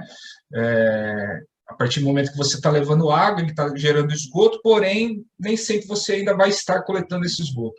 Será que não tem como a gente integrar os sistemas individuais na prestação de serviço da concessão? Vou dar um exemplo. Imagine que você tem um plano de expansão para a região de Manaus, onde daqui 10 anos vai chegar a rede. As fossas estão funcionando, os sistemas individuais estão funcionando. A companhia não pode cobrar uma tarifa módica para o tipo de prestação que está sendo servida, óbvio, e manter no seu controle qual a condição técnica daquelas fossas. Quando foi a última vez que foi esgotada? Está havendo manutenção? Por que eu faço essa pergunta? Porque a gente vem da engenharia e a gente vem com esse cacuete, vou usar a palavra do Miguel também, que saneamento é rede, né? Saneamento é tubulação. E por mais que seja a melhor maneira, né, de se fazer, a gente sabe que tem muito problema também, né? As pessoas não sabem usar a rede direito, as pessoas não ligam na rede. E, enfim, eu queria puxar esse tipo de debate, que para mim é o grande gargalo da universalização, é saber como é que a gente vai colocar a rede coletora para 90% das pessoas, dado todos esses desafios de engenharia, mas principalmente o financeiro, e como é que vê essa possibilidade de inserir sistemas individuais na gestão das concessões. Quem quiser começar aí, não sei se foi muito confuso, mas eu queria ouvir a opinião de vocês sobre isso, da possibilidade dos sistemas individuais serem geridos de forma coletiva e pelo serviço público concedido, né? Quem quer puxar? Eu queria comentar rapidinho, porque eu acho que essa pergunta, Vinícius, é muito importante, muito. A gente tem falado bastante disso, porque quando você fala em 99% de pessoas com água, 90% com coleta e tratamento de esgoto, significa levar serviço aonde nunca se levou. Entrar em áreas onde nunca se tentou.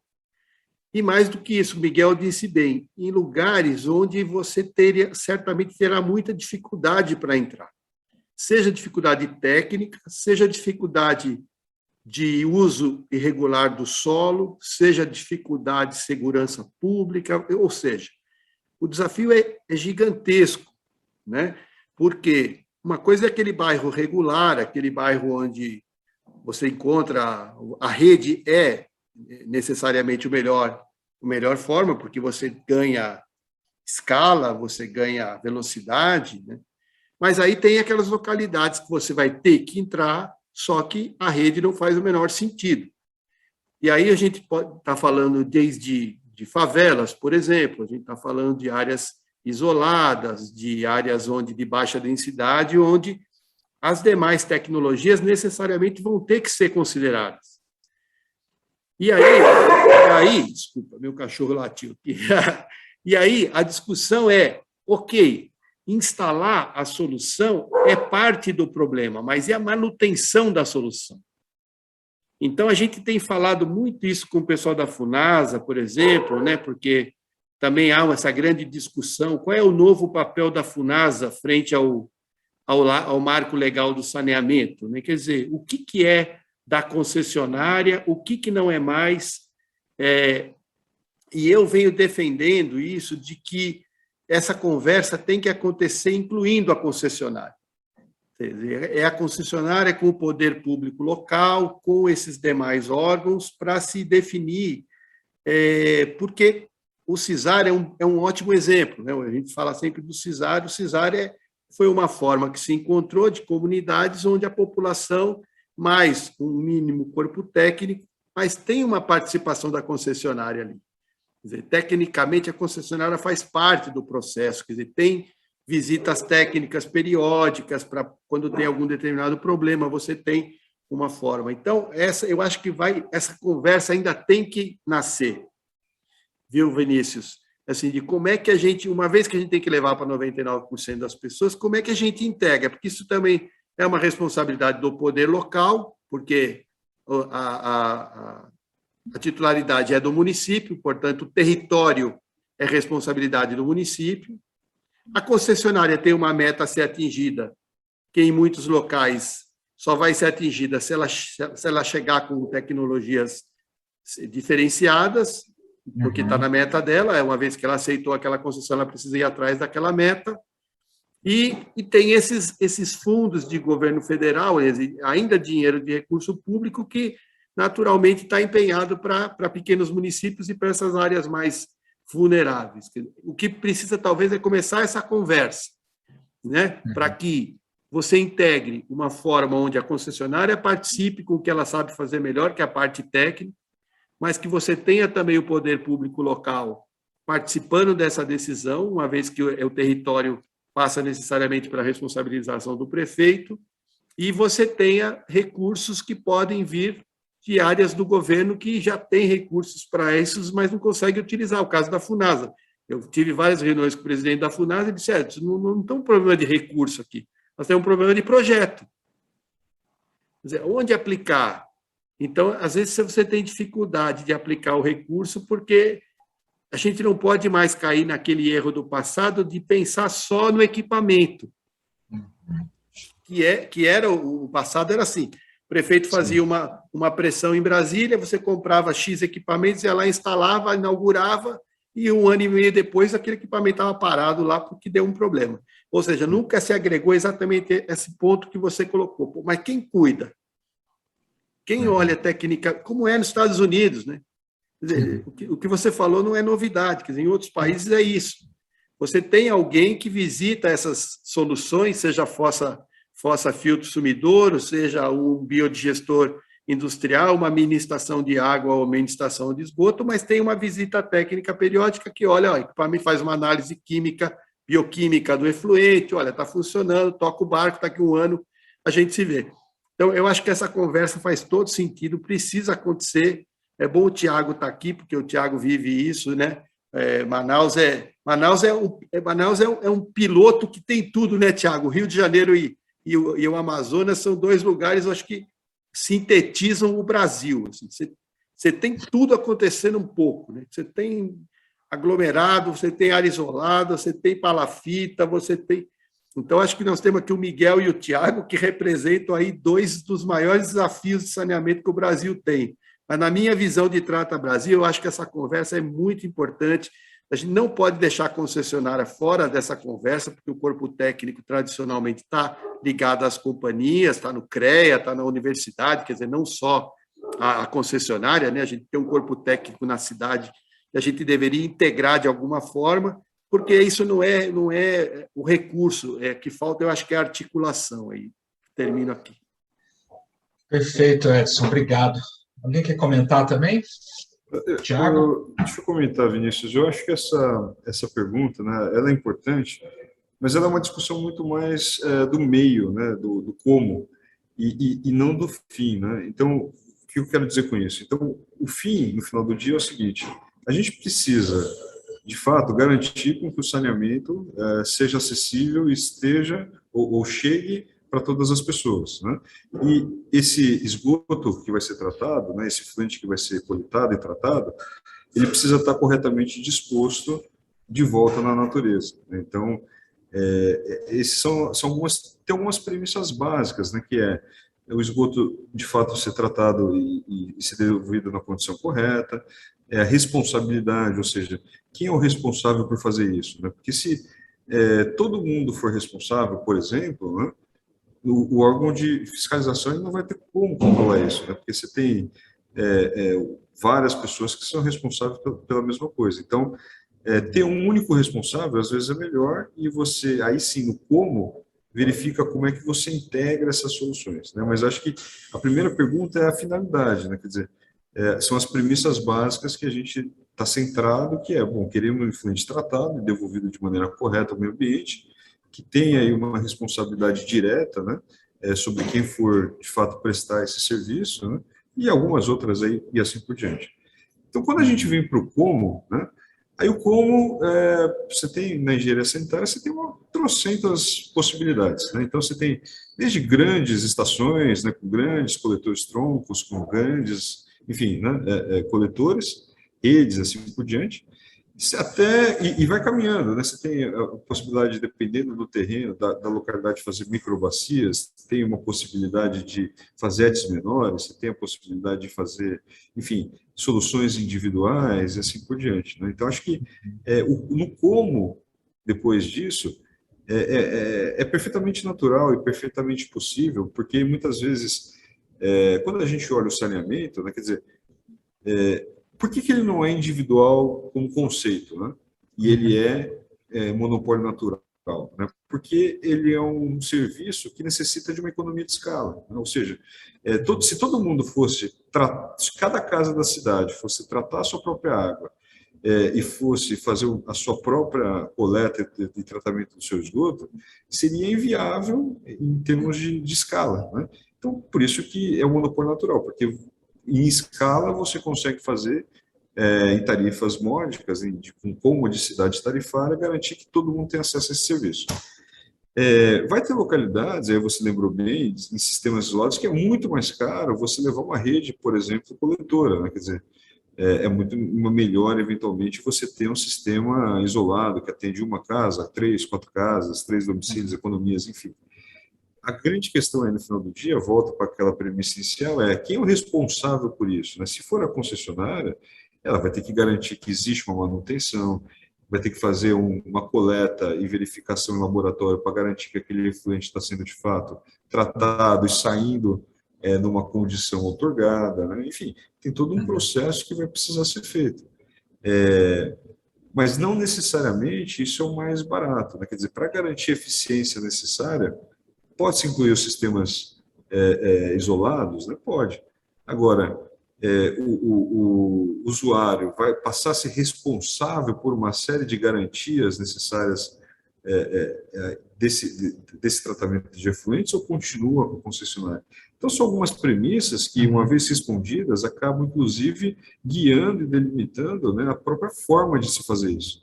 Mas acho que sim, é uma conversa saudável, né, e totalmente necessária, porque muitos lugares vão acabar ficando por último, né, porque tem menos potencial econômico, alguma coisa nesse sentido, e aí, eventualmente, uma solução isolada pode ser a melhor solução.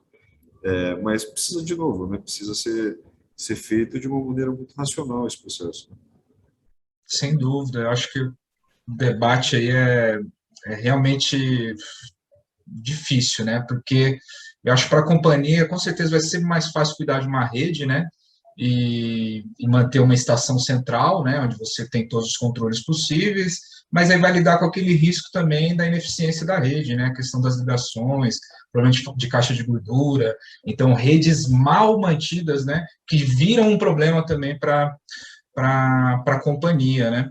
Mas eu tenho feito essas perguntas, assim, para diversos colegas que estão atuando aí, tanto em empresas públicas e privadas, e eu percebo que tem um consenso de que faz sentido incluir os individuais, mas a resposta de como fazer isso, qual o melhor modelo, realmente está em aberto. O que o Edson citou, eu também ia comentar, Paris, Nova York e outras capitais, geralmente tem um mapa, o plano diretor de saneamento da cidade tem um mapa geológico com uma série de tipologias de sistemas que você pode usar naquela região onde a rede não chega, né? Então, ele dá essa possibilidade do cidadão escolher se vai colocar um biodigestor, se vai ser uma fossa filtro, etc. E ele, adotando aquele sistema, o técnico vai lá e confere se, da mesma forma que é uma BITS, né? E depois a manutenção disso está incluída na tarifa que o cidadão paga para a companhia de saneamento, né? Então, pensando na ideia de que o serviço público visita as casas regularmente, nem que seja um agente de saúde ou algum tipo de demanda social, eu não acho que é tão difícil pensar de colocar na agenda da companhia, né, essa manutenção dos sistemas individuais. Aí, obviamente, que tem essa discussão da tarifa, que eu acho que é o principal, como modelar isso, e também onde que vai ser individual e onde que vai ser coletivo, qual que vai ser o critério, vai ser meramente financeiro, onde que entra a questão ambiental, né? Então, eu acho que esses são os debates profundos aí que estão ficando um pouco à margem da discussão da universalização, porque a gente sempre quer falar dos bilhões de reais que precisam para universalizar e a gente sempre esquece do como fazer isso, né? Ô, Miguel, você quer falar alguma coisa sobre esse tema? Senão eu vou puxar uma outra pergunta aqui.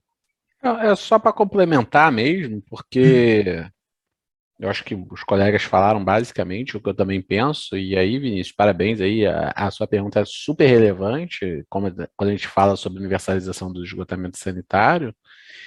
Eu queria dizer que essa questão dos sistemas individuais, Vinícius, em diversas situações o pessoal tenta. Aqui no Rio de Janeiro a gente tem vários casos, tá? Desde a época do PDBG até os programas de despoluição da Baixada Fluminense, passando pelo Minha Casa Minha Vida, agora mais recente, né? Que é um programa habitacional, mas como eram locais mais isolados, sem as infraestruturas normalmente de saneamento, né? Era sempre soluções individualizadas, né, locais, né? Então, fazer uma ETEzinha para cada, por exemplo, condomínio daquele do Minha Casa Minha Vida. E infelizmente, nenhum funciona, né? Então, o debate, ele passa pela questão... o Gerson Kelman, ele costuma falar uma coisa muito interessante nas palestras dele, eu gosto muito do professor Gerson Kelman, ele fala assim, olha, a água, enquanto a água é de um interesse individual, né, porque a água é aquele produto que entra na sua casa e você vai consumir aquilo sob o interesse individual da sua família, né? Então você acaba agregando valor real na hora do pagamento. Tanto é que o censo do IBGE bate muito próximo com a autodeclaração do SNIS. O esgoto ele já é um interesse coletivo. No momento em que aquilo você deu a descarga, foi embora, dali para frente já é um interesse coletivo, já não é do interesse individual. E aí até você vê isso numericamente nas distorções do censo com o do SNIS, né? Então, acaba que a lógica de como lidar com um e com o outro, ela precisa ser diferente. Na minha opinião, e aí, assim, é uma opinião mesmo para expor aqui, mas isso é outro debate, outra apresentação, né? Eu acho que um dos principais pontos foi que lá no Planasa, em 1960, quando foi criadas as companhias estaduais e se juntou a água com esgoto com o objetivo de dar economia de escala, e atrelando a tarifa do esgoto ao consumo de água, se criou uma distorção para a realidade, principalmente dos países em desenvolvimento, que tem todos esses desafios urbanos que não condiz com a realidade, sabe, local. E isso muito propagado pela ONU, até aqui, pela ODS, pelo modelo do Banco Mundial, tarifário. Então a gente tem que dar um passo atrás aí para discutir modelo tarifário, subsídio cruzado, até que ponto quem é que vai fazer o serviço, quem é que vai fiscalizar o serviço, né? Você colocou aí a caixa de gordura, por exemplo, a companhia delega para o usuário a limpeza da caixa de gordura, o usuário não faz, ele retira o anteparo, a gordura vai para dentro da rede, entope a rede, quebra todo mundo e no final fica um finge que faz, outro finge que coleta, outro finge que paga. Então, realmente, assim, a gente precisa aprofundar essa discussão, né? Eu acho que tem aí mercado. Eu vejo o modelo tarifário precisa ser repensado. Eu acho que a drenagem ela não pode caminhar separada dos esgotos, ainda mais com o problema que a gente tem de tanto esgoto dentro da drenagem. Isso no novo marco também não entrou. Mas eu vejo com uma oportunidade muito grande no momento que a gente passa a ter uma agência regulatória nacional que está começando a pensar nisso aí. A gente vai evoluir. Eu vejo para os próximos anos uma ampliação do debate. Já perceberam que precisa ampliar para o lado dos esgotos também, toda a questão das captações de tempo seco. Então, tem muita coisa aí que vai evoluir no debate. Eu acho que esse ponto que você coloca é muito importante mesmo, né? E as nossas soluções não são as soluções lá de fora. Essa que é a questão. A gente pegar Paris, Nova York e tal, eles estão em outra realidade urbana hoje. Não dá para a gente comparar. Só se a gente quiser comparar com a década de 30 lá deles, na Revolução Industrial, aí dá. Mas com a de hoje não dá, sabe? Então, a gente tem que buscar as nossas soluções dentro do que é a nossa realidade, né? Cabeça aberta de propor, sair um pouquinho da caixa e buscar alternativas que sejam viáveis, principalmente, né? A gente tem que parar com essa história de que saneamento tem que ser a fundo perdido só. A gente tem que buscar soluções dentro do que é o nosso serviço e com gestão, com engenharia, e eu vejo aí, é um tema longo, mas eu queria só contribuir com esses apontamentos. Legal, Miguel. Obrigado. A gente teve uma pergunta aqui do João, inclusive queria estimular aí o pessoal que está participando, se quiser mandar mais perguntas. Eu não lembro em que contexto que ele mandou essa pergunta aqui, mas se eu não me engano foi no começo da apresentação do Miguel. Mas, obviamente, eu vou colocar aqui, todos podem comentar. Ele faz uma pergunta sobre como que o cidadão, de fato, né, ou seja, exercendo cidadania, o que ele pode, de fato, fazer para auxiliar a infraestrutura da cidade, né? Eu acho que ele está querendo fazer uma pergunta muito além, né, de cuidar da infraestrutura, essa questão toda, mas como é que o cidadão se integra, né, nessa discussão sobre saneamento? E acho que muito a ver com aquele comentário que eu fiz no início, que você leva saneamento para a pessoa, mas ela nem sempre está querendo, não sabe para que quer, por que precisa.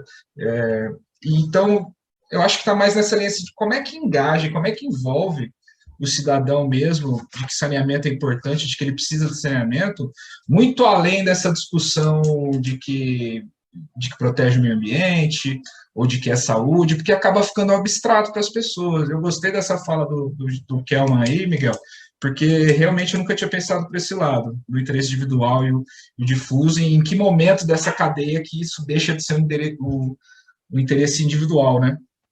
Então, eu acho que é uma pergunta bem aberta mesmo, eu acho que o João quis fazer uma provocação de como envolver o cidadão no tema da infraestrutura, né? Sendo ele usuário, porém, nem sempre participando disso, ou enfim, se envolvendo, né? Acho que é uma discussão bem bem complexa, né? Envolve controle social, estatuto das cidades, todos esses processos que a gente está vivendo aí nos últimos 20 anos, né? De participação popular. Em Florianópolis, eu sou de Santa Catarina, em Florianópolis, a gente tem um problema muito grave com o saneamento lá, de falta de pacto com a comunidade, com a sociedade, é muito difícil.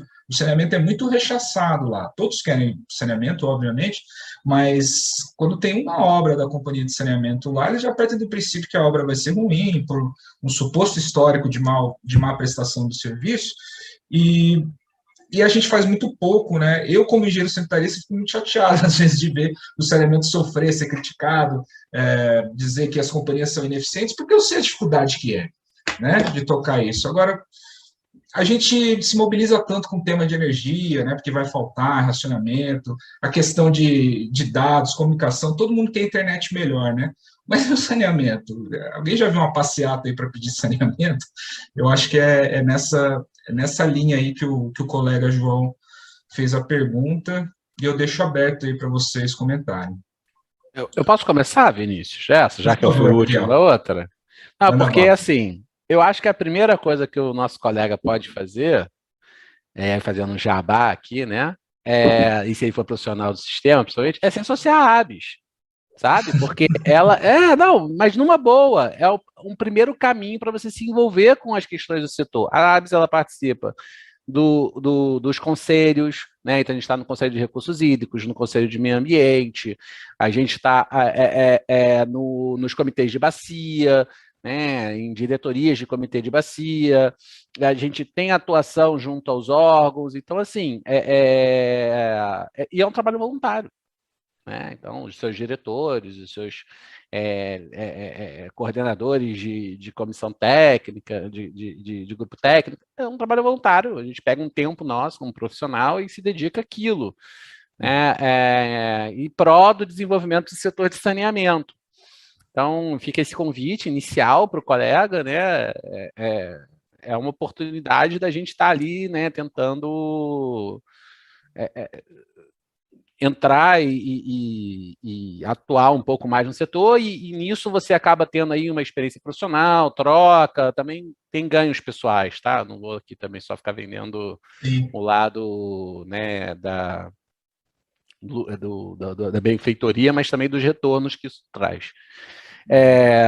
Mas eu queria trazer dois apontamentos aqui no que você falou, né? Um sobre essa questão das passeatas, né? Não sei se você tem experiência em companhia de saneamento, eu trabalhei na SEDAI aqui do Rio de Janeiro, quase 6 anos, né? Assim, falta água, 2 dias num bairro para você ver o que vai acontecer em termos de manifestação. Então, assim, o problema é que, como eu falei, é dos interesses individuais e dos interesses coletivos muitas vezes, sabe? Então, tanto é que a atenção das companhias sobre a água é completamente distinta sobre a questão dos esgotos. O esgoto tem que ser uma coisa muito gritante para que tenha a mobilização, sabe?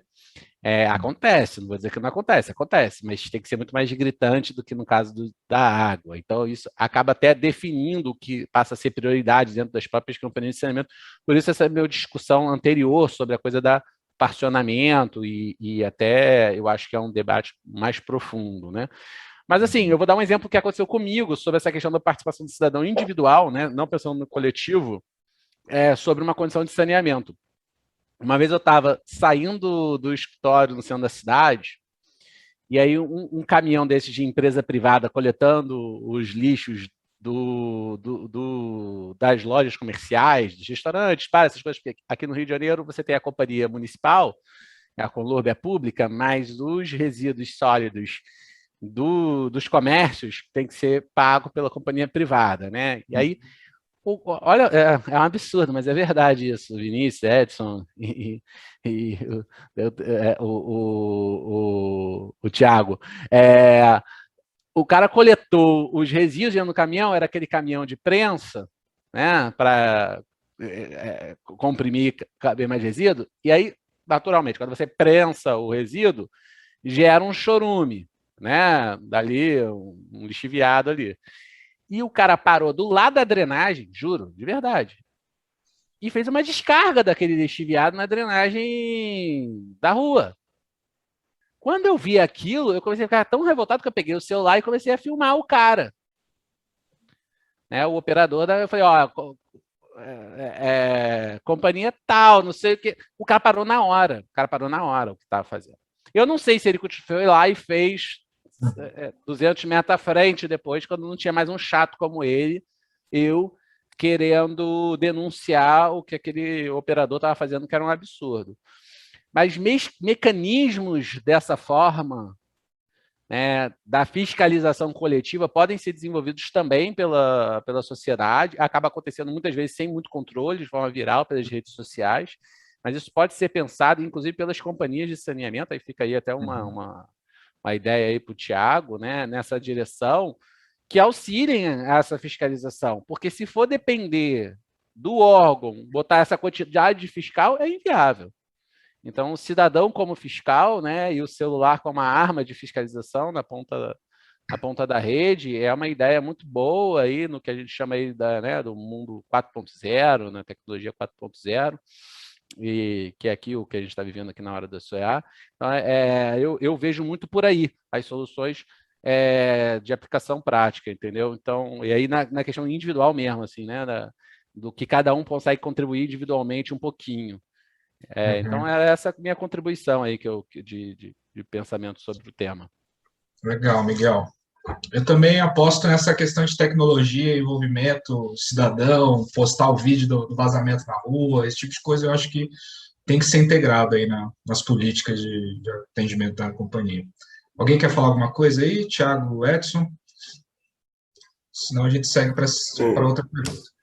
Só acho que um ponto, o Miguel fala muito bem, né, sobre essa questão do interesse coletivo versus interesse individual, né? Porque a água atinge a família, né, do cara, da pessoa, né? Então, se falta água, a família não toma banho, a família não cozinha, né? Quer dizer, é uma questão muito individual mesmo, né? E o coletivo, a questão coletiva do esgoto não é sentida necessariamente de imediato, né? Quer dizer, o rio poluído, não necessariamente você vê só parte de culpa naquele processo, né? Você, às vezes, fala, sei lá, fulano, a companhia, o poder público, né, que é o culpado, quer dizer, você não vê a sua parte de responsabilidade dentro desse processo, né? Então, essa questão coletiva e individual facilita e dificulta certas coisas, né, que é natural, a gente tem que lidar com isso, é como segurança pública, é como, sei lá, supermercado, inflação, né, quer dizer, são todas questões inerentes aí da nossa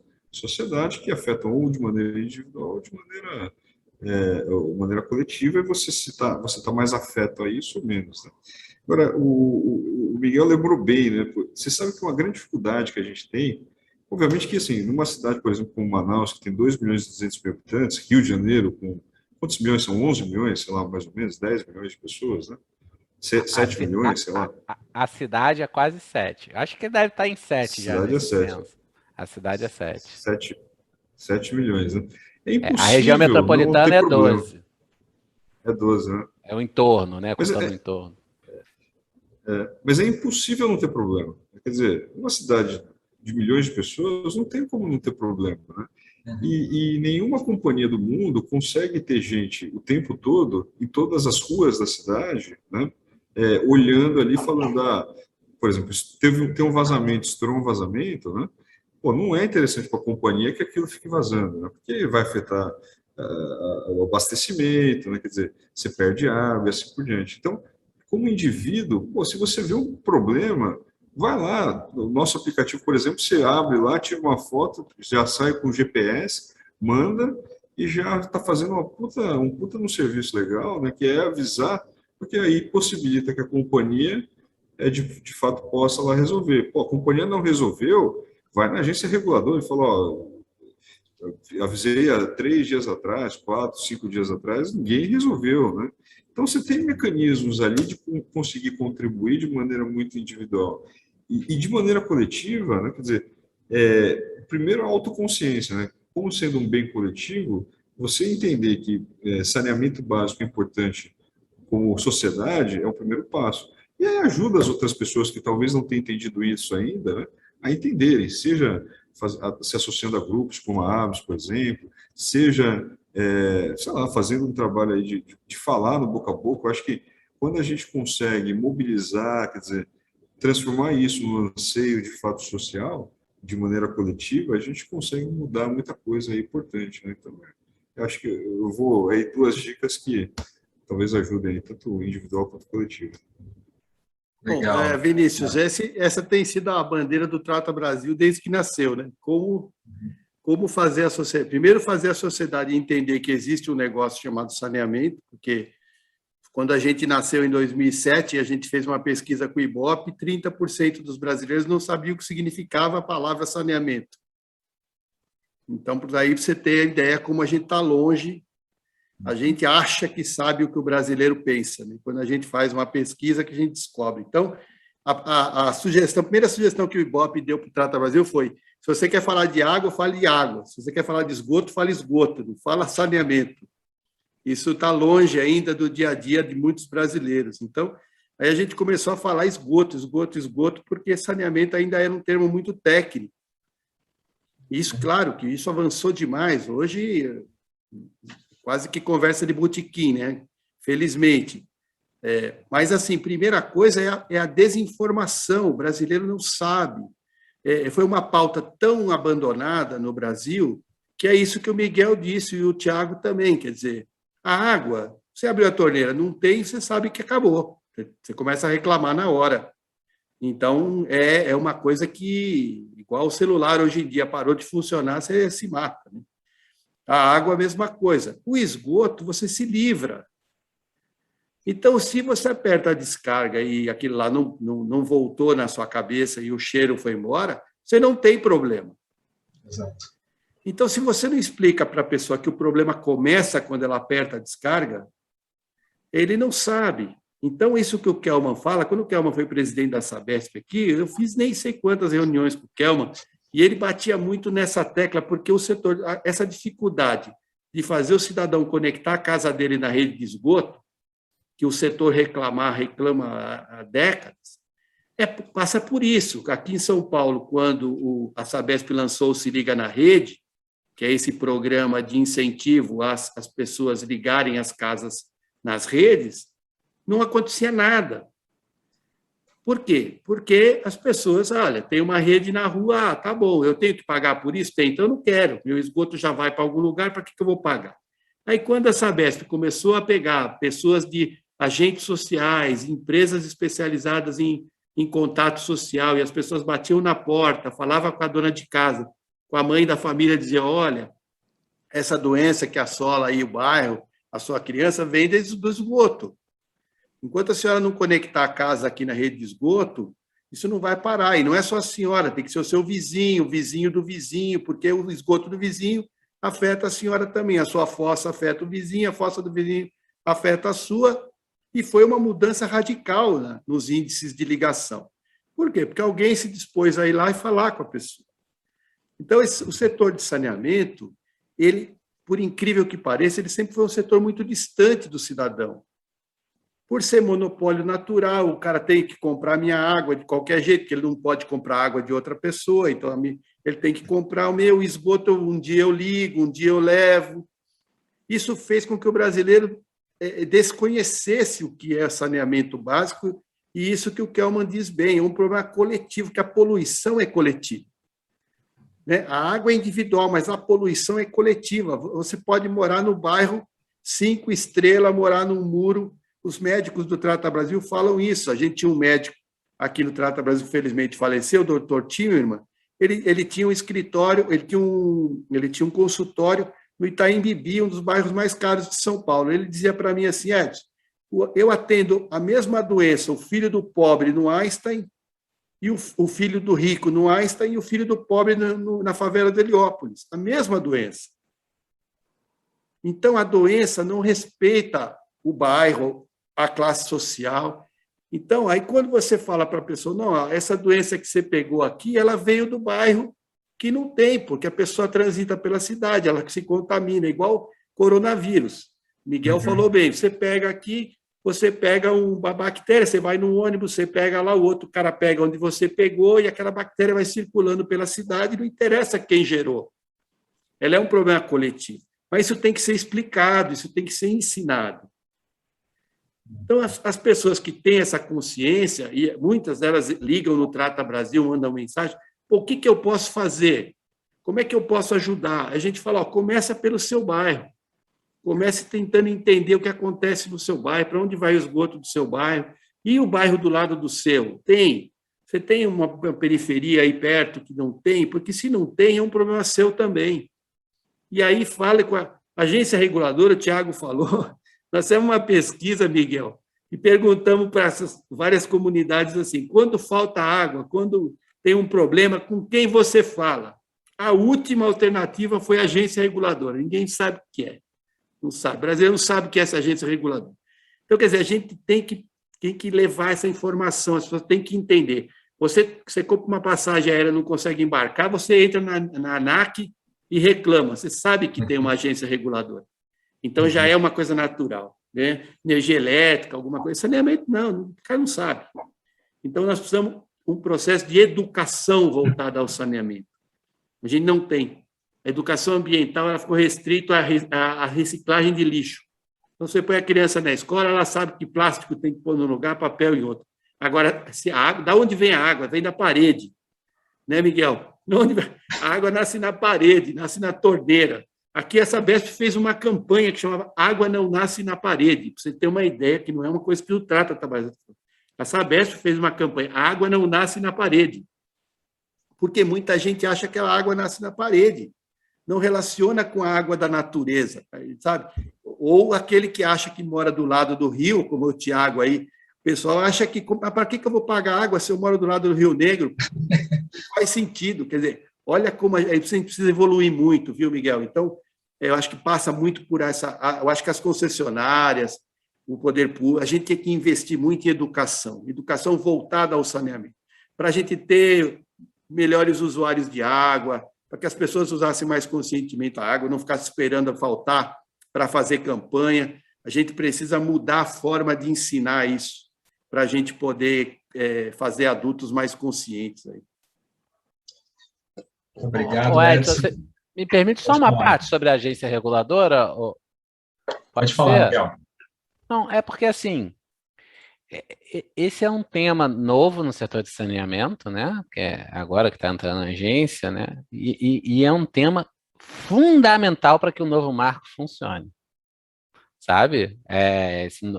Nessa ótica de concessão, se a gente não tiver uma atenção a essa questão da agência, aí como setores, como profissionais do setor, como o Edson, como o Tiago, né? Como é o Vinícius, cara, assim, eu vou pegar o exemplo do Rio de Janeiro hoje, né? Notícia do Rio de Janeiro hoje, a indicação dos 2 novos conselheiros para a agência reguladora aqui do estado do Rio de Janeiro. 2 delegados de polícia sem nenhuma experiência no setor de saneamento, que é hoje o principal mote aqui da agência, que é o mais problemático, com uma sessão que durou menos de 20 minutos para entrevistar 2 pessoas. Quer dizer, a gente está aqui há 2 horas debatendo saneamento. Como é que alguém sabe se eles sabem ou não assunto? E a experiência deles é ter tido algum tipo de tempo como delegado, não, nenhum problema como delegado, delegacia de meio ambiente, mas são temas completamente distintos, que não tem nada a ver. Então, assim, ou o setor entende a importância de liderar ele, ou a gente vai ficar sempre a reboque, e aí, olha, vai ser privado, vai ser público, vai ser misto, vai ser PPP, vai ser o que for, que não vai funcionar.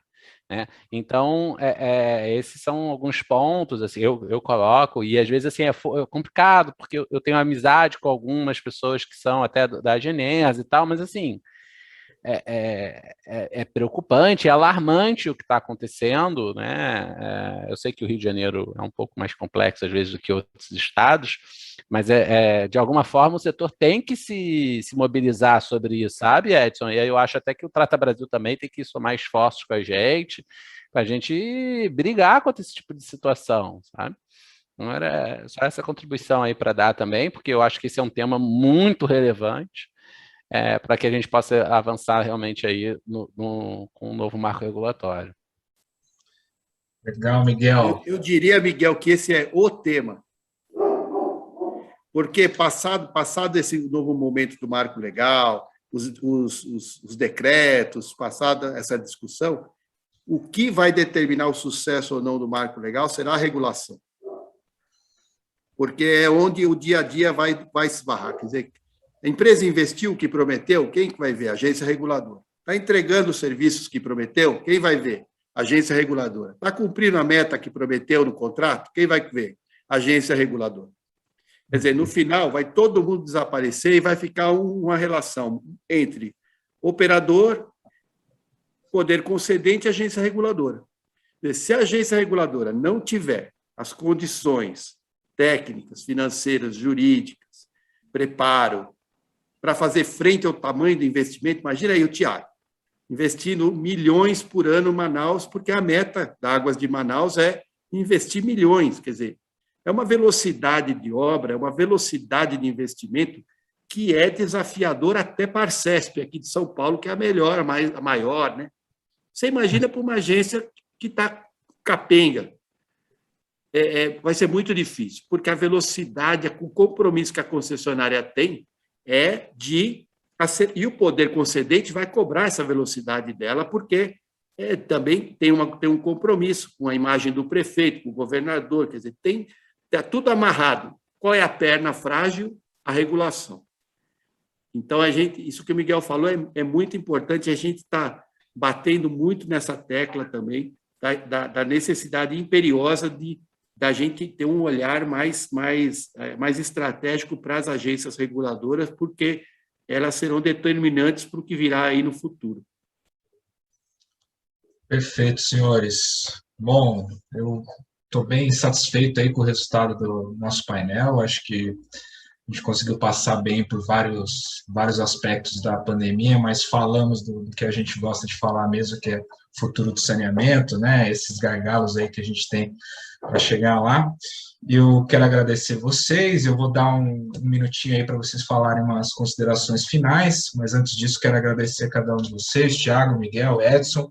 Foi um prazer para mim, inclusive pessoal, uma satisfação muito grande essa oportunidade de estar aqui nessa roda com os senhores, tá? E dizer também que, do ponto de vista aí das organizações da sociedade civil, o sistema Confea-CREA tem que estar nessa briga aí também, então vocês contem com a gente, né, para essas campanhas, enfim, para a gente ajudar a explicar para a população que educação ambiental é muito mais que separar lixo, né? Concordo com a fala do Edson. A gente ensinou a criança a separar lixo, mas eu não lembro de ter falado que tinha que limpar a caixa de gordura. Eu falo muito esse exemplo de caixa de gordura, porque em Florianópolis a gente trabalha lá no Se Liga na Rede, é um desafio à parte convencer as pessoas a fazer a ligação, né? Mas eu tenho bastante história para contar sobre isso também. Em uma outra ocasião, Edson, se você quiser conhecer o Se Liga de Florianópolis, vai ser um prazer te receber lá. E, bom, é isso. Queria que vocês dessem uma consideração final, se despedissem, e, novamente, eu agradeço aí pela excelente participação de vocês, meus caros. Obrigado. Pode começar aí na ordem do Edson para o Tiago, como fizemos no início. Bom, obrigado, Vinícius. Aí foi um prazer mesmo. 2 horas aí que passaram aí voando. Quando a gente fala 2 horas, fala, nossa, mas nem tem tanto assunto. Aí a gente vê que precisa de 5, né, Miguel? Realmente, é um prazer falar com o Miguel. O Miguel falou no nosso, antes da gente começar, a gente já se encontrou em vários lugares com vários pontos de vista divergentes, outros convergentes, mas sempre muito bom ter o Miguel, conversar com ele, aprender com ele. A ABS é uma entidade que a gente admira demais no Trata Brasil. Temos nossos embates aí de vez em quando, mas é muito bom.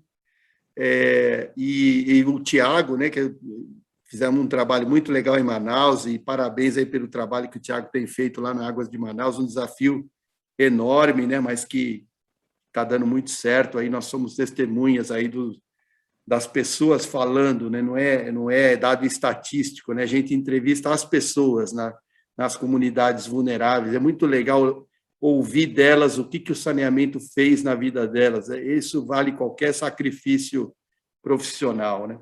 Então, queria agradecer aí por essas 2 horas tão gostosas e colocar o Trata Brasil à disposição. Nosso e-mail é tratabrasil@tratabrasil.org.br, e estamos lá para ajudar no que a gente puder. Aí, obrigado, viu? Obrigado, Edson. Miguel, por favor.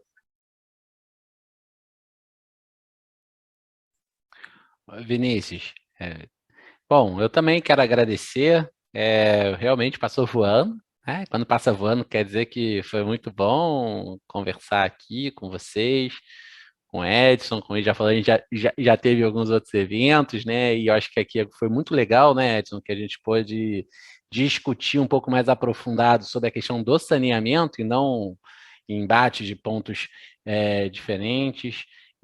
Ouvir aí um pouco o Thiago também nessa experiência, que é um desafio muito grande, né? A gestão lá em Manaus, e ele que está na EGEA, né? Que foi uma vencedora de 2 importantes blocos aqui no Rio de Janeiro. O Bianchini, que está aqui à frente agora Águas do Rio, né? Que vai se chamar, e a gente vai ter até um webinar trazendo eles, agora segunda-feira, realizado pela ABS, para discutir exatamente todos os desafios aqui do saneamento, dessa gestão compartilhada, que vai acontecer em blocos, né, que é um novo modelo também que está no novo marco de saneamento, essa discussão da regionalização, né, do saneamento. E dizer que ficar como uma ideia, Vinícius, e aí também para o Edson, que era uma coisa que eu defendia quando eu estava na SEDAI, é que as campanhas de propaganda, ao invés de ser uma campanha tipo... eu me lembro que quando eu estava lá, a SEDAI ela tinha um camarote no Maracanã. Tipo, para que a SEDAI tem um camarote no Maracanã? Ou a SEDAI ela financiava o hino nacional cantado pelo Martinho da Vila. Qual é a lógica disso? Né? A mulata do Carnaval, do Anselmo Góes. Assim, é um monopólio estrutural, não tem muita lógica, você não tem concorrência para divulgar só a marca. Então, que o dinheiro de recursos de comunicação fosse no sentido de ir na educação ambiental. E eu defendi, olha, uma coisa que eu vejo que meus alunos não sabem. Eu falo assim, fio dental pode jogar na privada? Sabe? Papel higiênico pode jogar na privada? Tem algum problema? Porque esse é um tema que muita gente acha que não. Aonde pode, quando não pode, o que significa isso, né? Cabelo, guimba de cigarro. Então, assim, são coisas que, às vezes, gente que é do setor não sabe. Sabe? Às vezes, sobre esse tipo de tema. Alguns o pessoal já sabe um pouco melhor, sabe que não é processo de biodigestão não vai funcionar, mas outros nem tanto. Então, aí fica aí uma sugestão aí de tema, né? O pessoal usa muito o negócio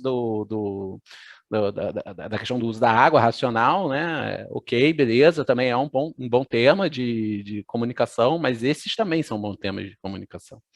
Então, fica essa sugestão dessa ideia, que eu me despeço, espero que a gente tenha outras oportunidades, e pedir aí, né, principalmente aos colegas também do Sistema Confea-CREA, e que se unam aí nessa discussão sobre a questão da regulação no setor. Acho que essa é uma grande pauta, como bem colocou o Edson, que a gente vai ter que aprofundar aí na discussão nos próximos capítulos da evolução do saneamento no nosso país. Bom, gente, muito obrigado, eu encerro aqui. Obrigado, Miguel. Thiago, por favor. Bom, Vinícius, primeiro agradecer, né, a toda a audiência nossa que está nos assistindo, prazer poder falar para todos aí, agradecer ao Confea-CREA, né, acho que CREA é uma instituição que prima muito, né, por esses debates, por esses debates de opiniões de vistas diferentes, né, para que no final do dia a gente possa aprofundar na discussão e com isso ter resultados melhores. Acho que pontos de vistas não necessariamente divergentes, mas diferentes, né, agregam, né, porque trazem diversos prismas que podem, de fato, aí, ir melhorando cada dia mais a nossa discussão e avançando temas tão importantes como esse do saneamento. Agradeço aos meus colegas, Edson, um grande amigo de longa data, aí, Vinícius, Miguel, prazer aí estar com vocês, 2 horas que passaram rápido, de fato, né, e espero que tenham próximas aí. Muito obrigado, gente. Tá bom, obrigado, Thiago, obrigado a todos novamente, vamos nos despedindo, então, e até a próxima. Um abraço a todos aí. Obrigado a todos.